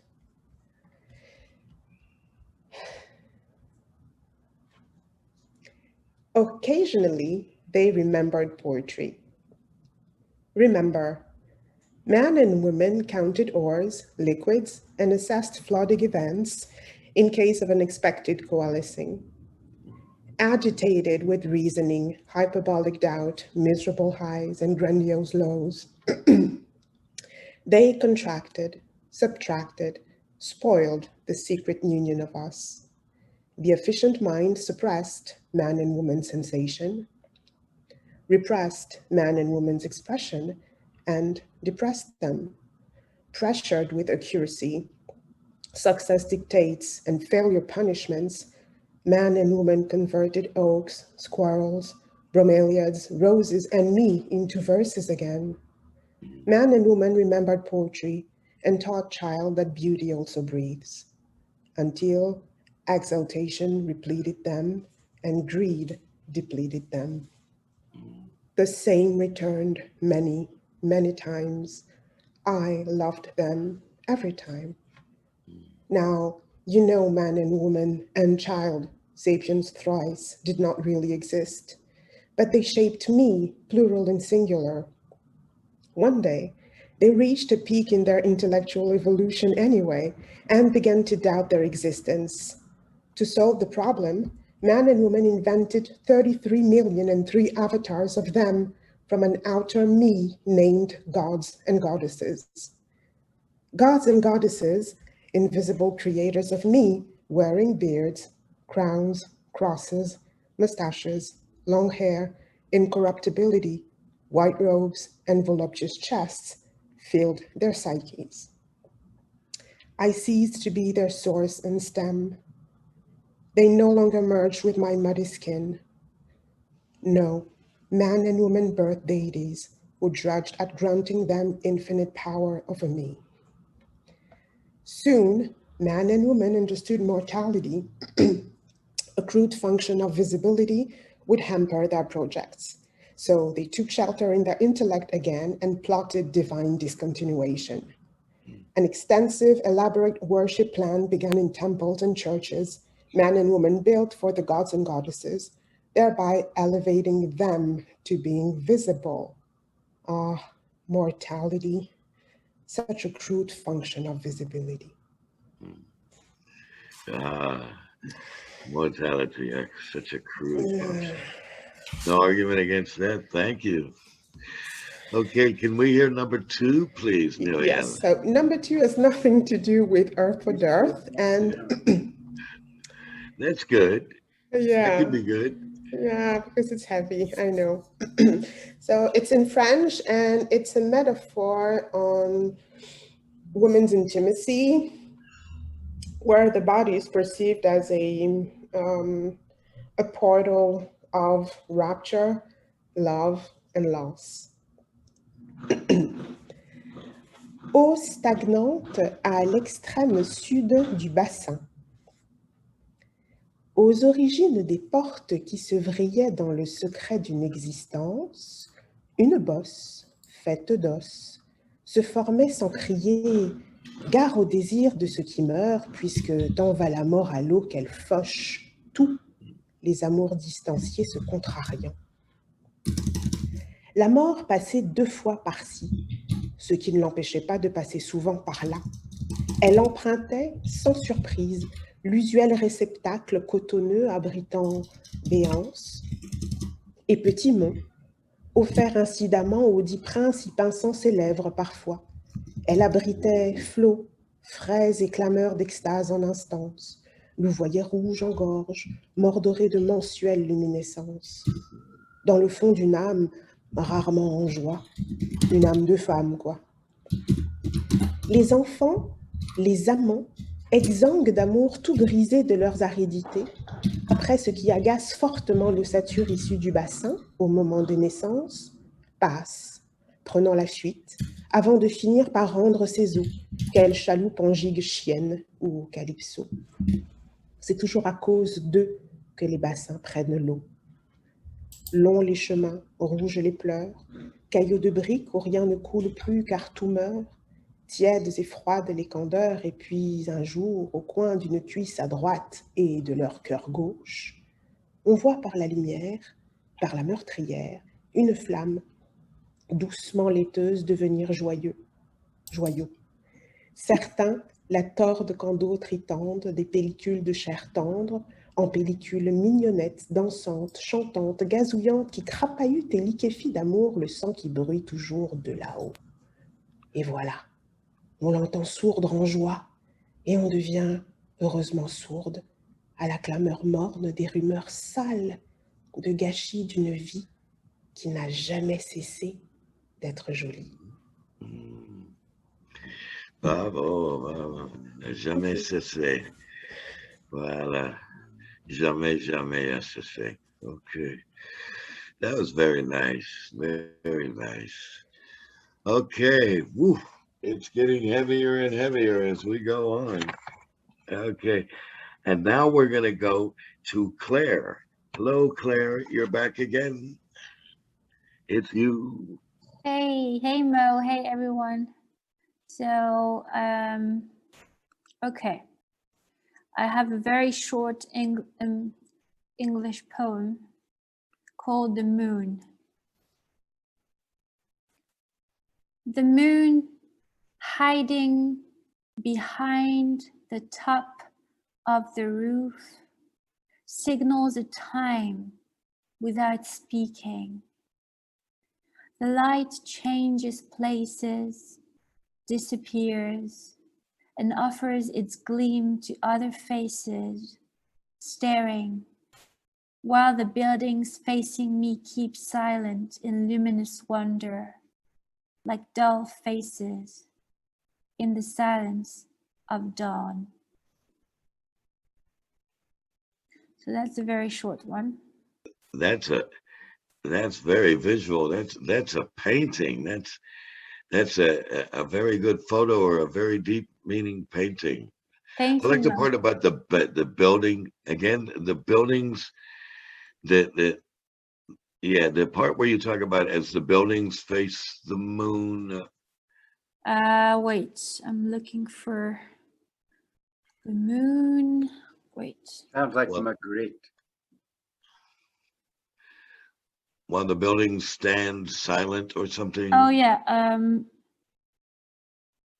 Okay, the light changes places, disappears, and offers its gleam to other faces staring, while the buildings facing me keep silence in luminous wonder. Yes, the like buildings. Like dull faces in the silence of dawn. Yes, that's a good one. That's very nice. That's a very complete poem, by the way, as short can be complete. Thank you. As you've just proven very well. Number 2, Claire. Number 2, I would like to, for the few French people here, I'm going to read beginning of a tale. I will just read 2 paragraphs so that it's not going to be too long. And for those of us who are bilingual. Yes, I will give you a brief summary. So it's called Lucia or the Golden Girl. And it's about a girl who is doomed to have a power of enlightening during the night. So she has to hide from the world and she has to isolate herself from the world because she has this superpower of, becoming like gold when it's dark. And in this tale, she will disobey her mother, who said that she should never go out in the forest after 6 p.m., but she's going to go anyway. And then she's going to be extremely upset because she realizes that she's never going to be able to be normal like everyone else. Hans Christian Andersen, here we go. Lucia ou la fille d'or. Ok. Elle vivait cachée dans les ténèbres, terrifiée à l'idée d'être découverte. Elle vivait la nuit au milieu des chouettes et des chauves-souris, apprenant le chant du loup et des cigales pour survivre dans la forêt dense et dangereuse. À minuit chaque jour, Lucia brillait de mille feux, parée d'or et d'argent. Elle ressemblait à une eau claire sous les cieux. Sa mère, Annabelle, lui conseilla de ne jamais s'aventurer seule dans la forêt avant cette heure pour éviter d'être pourchassée par des hommes envieux de sa beauté et convoitant toutes sortes d'or, prêts à tout pour l'obtenir, ignorant son humanité. Un jour, après avoir entendu le chant du rossignol et vu de sa tour un groupe de jeunes nobles dans la forêt, elle s'aventura dans les bois, profitant de l'absence de sa mère. « Ne sors jamais avant minuit, ma pauvre fille, ou on te découvrira et tu seras brûlée sur un bûcher ou capturée comme bête sauvage dans un cirque pour montrer ton pouvoir extraordinaire. » Sa mère l'avait prévenue. Pourtant, ce jour-là, c'était l'été, et la nuit ne se couchait que très tard. Alors Lucia ignora les paroles de sa mère, et toute joyeuse de retrouver de jeunes gens comme elle se dit qu'il fallait y aller. Lucia avait alors 16 ans. En descendant la tour, ses cheveux blonds tombaient en escalade sur ses épaules frêles et blanches comme de l'ivoire. Déjà, sa peau luisait d'une texture extraordinaire, comme si elle avait été recouverte de pierres précieuses. Mais Lucia ne s'en soucia pas et courut dans la forêt pour rejoindre les sons et chants qu'elle entendait. Soudain, elle vit un homme aussi jeune qu'elle, beau comme la lune sur son cheval brun. Au bruit de ses pas hésitants, il s'approcha et découvrit cette jeune fille toute recroquevillée. That's the very beginning. I'm not gonna finish because it's too long. Okay. Harkens back to Little Red Riding Hood. How much up for the Méchant Loup? Lui, tu vas envoyer à Révolution? Oui, ouais, je vais essayer de l'envoyer. Chouette, comme ça pourra lire la fin. Trop chouette. C'est peut-être la fin. Beware, beware of the fiery wood. Yeah. Except for the gingerbread man, it's always the, these tales from Hans Christian Andersen and the Brothers Grimm, except for the gingerbread man, it's always the little girls who are pursued and attempted to be victimized. Except for that gingerbread man who went in the oven and had flied out with his ass on fire. Hansel and Gretel, he's saved by his sister. Yeah. I can right. find you fairy tales with poor little boys, Oh, really? victims too. Okay, because Sleeping Beauty and Little Red Riding Hood and Goldilocks and the Three Bears. Yeah, Well, just the ones that Disney appropriated are the ones that have little girls in peril. Le petit pousset, c'est they almost be eaten, by the ogre. By the ogre. By them. Yeah. And there is a great book about by Bruno Bettelheim. The name in French, I don't know if it's been translated. Psychanalyse des contes de fées. It's just wonderful. It's just to understand why it's always, or most of the time, the little girl who is victimized in fairy tales and the symbols of storytelling. It's just a beautiful book. I highly recommend it. I have read. What was Humpty Dumpty? Was that a boy or a girl? Yeah. That's true. Yeah. Actually, Humpty Dumpty is a beautiful metaphor of the divine. Yes. Good. Yes. Got Humpty Dumpty and sirens. Now, I have read reviews of that book you're speaking of, Muriel, and what they talk about, Bettelheim and others, is that as opposed to the way Walt Disney portrays these fairy tales, they were actually very bloody and very violent endings, and Disney got a hold of them, and the protagonist would live happily ever after. But they detailed the original text of many of these fairy tales, and they ended up in blood and death. No, but no. I don't Yes, agree. yes, yes, yes. No, no, You'll no. have to Because argue with the, Disney, it wasn't because of him. He had a bad book, a bad version book. He well, brought, then that's what he did wrong, right? he buy, I don't care no, what his wrong source was. he bought. I'm, No, no. It was because of the book he had. It wasn't the green version. He had. I got the right, book in yeah. French, Well, and Hmm. I can find you the title. But I read them, Hmm. and they are not the good version in the book, and Maybe, he had that one. maybe Well, he had the capitalist version of fairy tales, yeah. you know. Everyone is happy, everybody's happy, right. But at nothing the ever end, happens. in Grimm fairy tales and in traditional fairy tales, Bettelheim explained it in the book. The a good fairy tale, traditional fairy tale, have to it has to good to happy end, because it's a way to understand how to survive Well, in the world and in life, and it's Like a fable. c'est une voie de guérison. yeah. And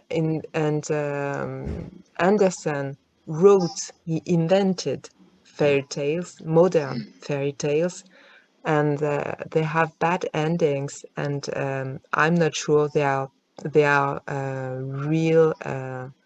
Je suis pas sûre qu'on puisse appeler ça des contes traditionnels à cause de ça. Justement Mhm. parce que ça finit mal beaucoup trop de fois et que ça correspond pas au schéma d'un vrai conte de fées qui se doit Well, normalement d'apporter des voix justement de... C'est très Because sombre there's au no milieu, transcendence mais in it.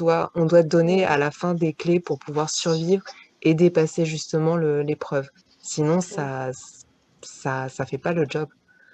well, as much as I would agree with you on Hans Christian Andersen after the Brothers Grimm, I will not disregard what I read that said that the morality was to keep the children safe and surviving, right? The tales were meant to warn children how to stay safe. And they gave too many examples of this morality is going to show you what a violent, bloody death you will suffer. So unless you're calling these people perjurers, I think these tales came down on both sides of the moral divide, the happy ending and the very brutal ending. Okay. Remember that the big bad wolf and the three little pigs ends up get boiled in a pot of and that's just one example of some of the brutality, and it was necessary, both sides. It seems to me, because what will happen to me? The prince will save you. Well, in that story, but in this story, the big bad wolf will eat you alive. And so I don't think one needs to discredit either side of that the moral compass there, you know. I don't really know So, a but lot we're of going to go on. We could talk about this for 3 hours, and we're non, mais not, c'est juste quand on Yes. parle du and we're prince not. qui sauve, I'm not sure. I don't really know a lot of story of prince charmant sauvant la princesse. En fait, j'en Okay. connais pas beaucoup dans les contes Well, all que right. j'ai lus. Well, let's leave it at that as an open question. Okay, let's leave it at that because we need to go back and introduce our next poet, actually. I think he's waiting in the wings. And so that would be you, Dave. You're up next. So give us your tale. Oh, well, this, I would have to say that tonight's been even more amazing than usual, Angora Poets. And it's always amazing. So here's a poem. Lost in the Future. The poem that does not come. The life that splinters into chaos and loneliness. Everything is crumbling, changing, going, ending. What am I going to do?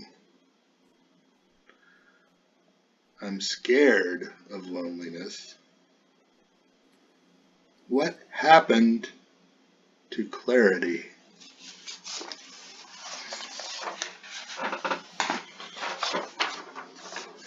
There's one to think over. Yeah. Thank you, Dave. Number 2, please.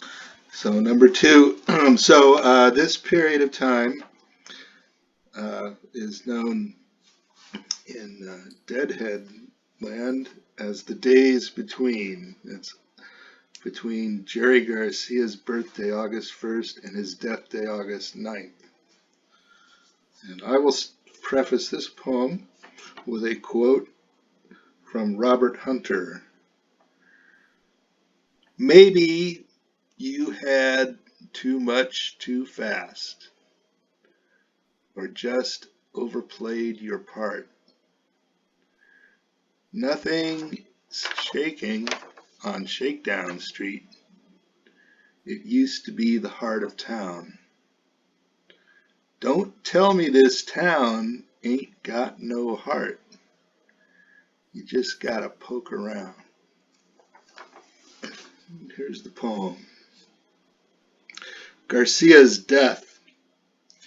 Yesterday, today, and tomorrow, Jerry joined the angels, rounded out his earthly life, left us deadheads, sad but grateful for all the years combined. Lucky, oh, we are so lucky who grieve today. For millions of deadheads yet unborn will never be in some smoky hall or out at a country fair, while Jerry and the boys are playing something entirely new and absolutely perfect. Last week, I hallucinated, had a premonition of a world without Jerry. I worried he was gone, without a trace, and only I remembered him. Turning, I saw an old Fillmore poster on the wall, and Garcia's youthful, clean-shaven, smiling face, and in my head I heard his distinctive voice saying, "Don't worry about it, man." Late Sunday afternoon, driving home through Forest Knolls, I thought fondly of Jerry. 2 sunrises, 3 sunsets later, that's where he died. Since then, for me, everything is flashback, deja vu.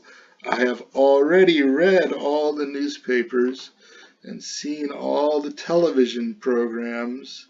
All the galaxies are reruns, but destiny is just begun. When the news went round the world, the people took the streets and danced and sang by candlelight all across the nation. I was alone again in my mind's room and could not share their laughter or their tears. Now Jerry rides the cusps between the times. The times are changing as they are encapsulated, contained on disc and tape. But even should the poles shift and all magnets disappear, erasing Jerry's voice, even then the songs will be sung around campfires in the primordial forests, under eternity, along the wild, wind-swept beaches of nature, inside the castles and caves or busts where we maintain our freeholds. Remember, Jerry on the stage, his expressions as the music played the stories of existence. Never mind abusive uses of dangerous substances or the impotent reviews of ignorant imbeciles. None of that matters. What matters are the curious, expansive trips further into, out of spaces and bubbles of consciousness. Jerry left us many signposts, and the long, strange trip continues. There is much work that remains to be done. The Grateful Dead can never die. The Grateful Dead are life. Thanks for listening. The Grateful Dead will never die. The Grateful Dead are life. You paraphrase Terence McKenna. You know Terence McKenna? Yeah. Yeah. You paraphrase You know him. Very nice. Okay. What do I read? Was that number 1 or number 2, David? That was number 2. I'm done for today. Thanks, everybody. You're done for today. Thank you for rendering homage to Jerry Garcia.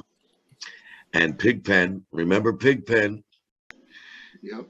That's what they called his drummer, Pigpen. And someone told me that it was true, that he never cleaned up. That he just showed up unshaven, unbathed, with dirty clothes, and they just called him Pigpen.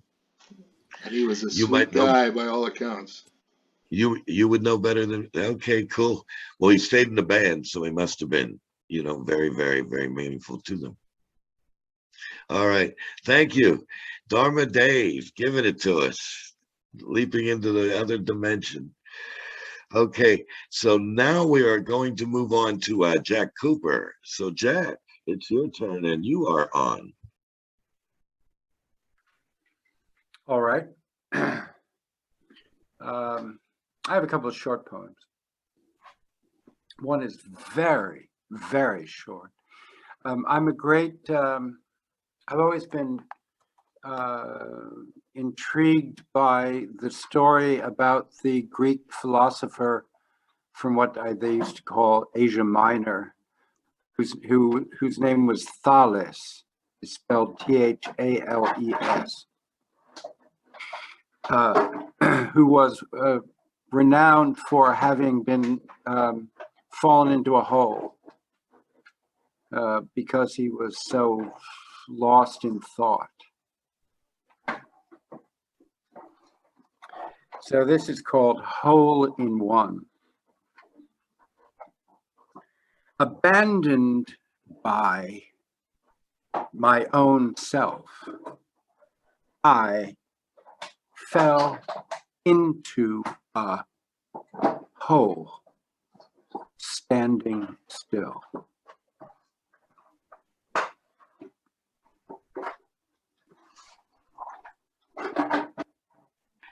Okay, that's so brief, we got to hear it again. Okay, it's called A Hole in One. Abandoned by my own self, I fell into a hole, standing still. Well, that's quite an achievement to fall into the hole, standing still. Exactly. But now I know a little bit about Thales because I've heard the name, but I did not know the reference of his place in the mythology. Yeah. I fell in the hole standing still. Okay. All right. Okay. Hey, Dave, I've seen a few deadheads do that. Yeah. Okay. So, okay. And then I have a number 2. Yes, you do. I do. And yes, you do. It's called Black August. It was published somewhere. I don't remember where. Okay. But I wrote it just after of my mother. Black August. Swollen skies. Great mobile bruises of clouds. And at the brink, blue, hopeful, lightly brightened by wish. rendered invincible and white with the sun. Okay. Again, for such a brief one, repeat, please. All right. Black August. Swollen skies, great mobile bruises of cloud, and at the brink, blue, hopeful, lightly brightened by wish, rendered invincible and white with the sun. Okay, very nice. Okay, very nice. Thank you. Thank you. Thank you. Now I'm going to not, by accident, I have found a draft of a poem I wrote months and months ago that got lost between the papers. So it's going to be awkward and clumsy, and I beg your tolerance, but I don't mind reading this in front of you folks because you're really good poets, and so therefore I don't mind coming on clumsy in front of you. I have no pretensions except that I'm going to make this quite a fine poem now that I've found the draft. What it's about is the prostitutes in my life, and I have had several, and they have all been very meaningful to me because I understood, as certain authors had said, prostitutes are better judges of character than psychiatrists and psychologists. Prostitutes could be mean and lean with their Johns and turn around and be so gracious with their children and the people they love. This is true. So, and this is my true experience. None of this is exaggerated, even though it's in a rough draft form. And it goes like this. It was like when Aunt Nana Pearl walked me into that place in the afternoon. And I said, Aunt Nana, why is that man lying there, not moving or talking? Shh, honey, let him sleep. I puzzled. It was a funeral home, and he was the corpse. Afterwards, Nana filled me with candy and chocolate and soda. Connie was a heroin addict who had just kicked the stuff. We lived together and we drank magnums of red wine. She smoked weed and I got behind her at the wheel. And she said, like, motherfucker, you need to know something about my habit. And I said, what, Connie?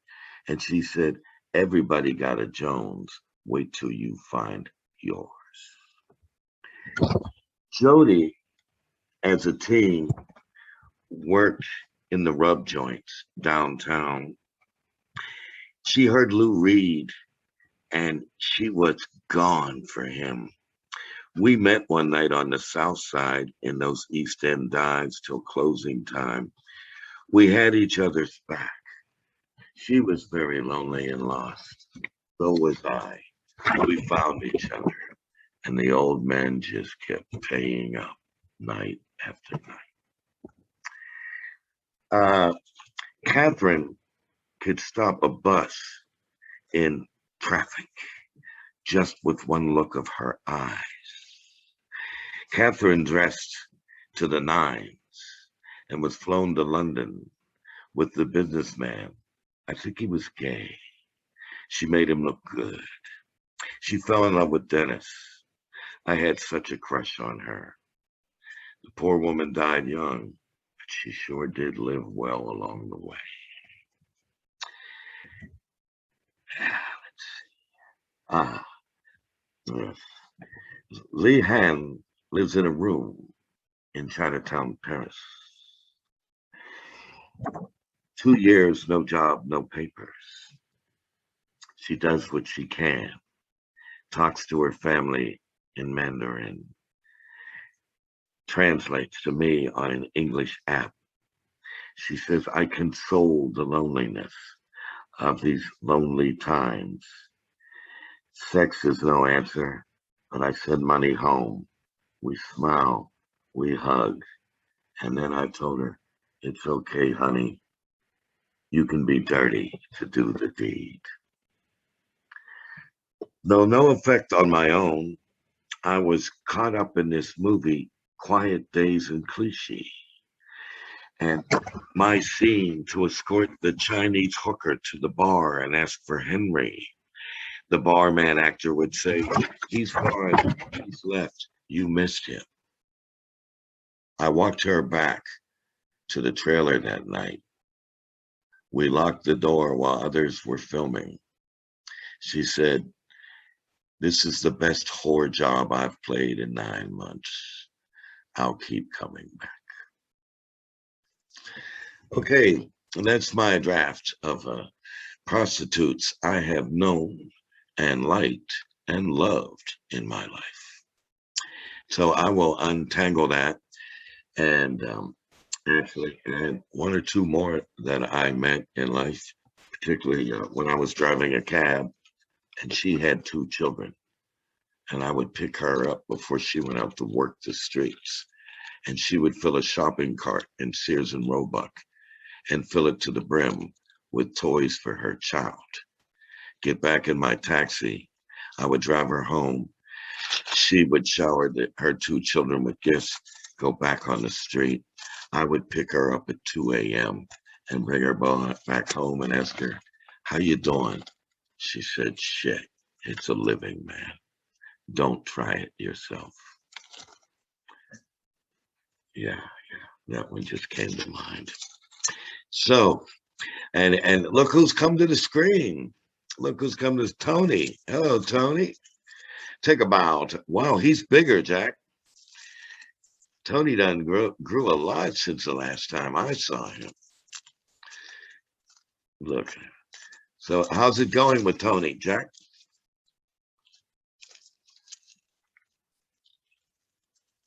Tony's getting better. Tony looks good already. You mean with his house, what do you call it, house training? Yeah, I mean, the house is the only drawback. Otherwise it's great. Okay. I'd show you Bertha, but she's lying beside me snoring. Yeah. No use, wake up, you're going to take a... Snoring I can ignore. It's the other odor. It's the odors that I... Oh, I see. Hard to... Okay. Well, my dog don't smell like a dog. Maybe your dog smell like a dog, but I'll be doggone a goddamn man. My dog don't smell like a dog. Your dog is very handsome. Tony's very distinguished. That's good. Very good. I see he's gained weight and he's got a bigger head. Bulldogs got big heads. There we go. So good for you. Okay, well, this has been one hell of a night. And thank you for helping me find my buried poem about the prostitutes in my life. Mm-hmm. And by the way, that first one, Aunt Nana, as I called her Nana, her name was Pearl. She could never have children. And growing up, she was one of 12 children. My uncle had 12. We all had large families, see. So she was one of 12, and they lived in poverty, and she couldn't have children, so distraught. She became a hooker to bring food home for the family. So when I don't think on this screen, but when they go out to condemn these women who work the sex trade, and we think, you should know better by now. There's a lot of women that are saying, I do this or I starve. Or like the Chinese woman I know from Belleville. This is the only money I could send home to my husband and children, unless you got a better idea. And I don't in this economy.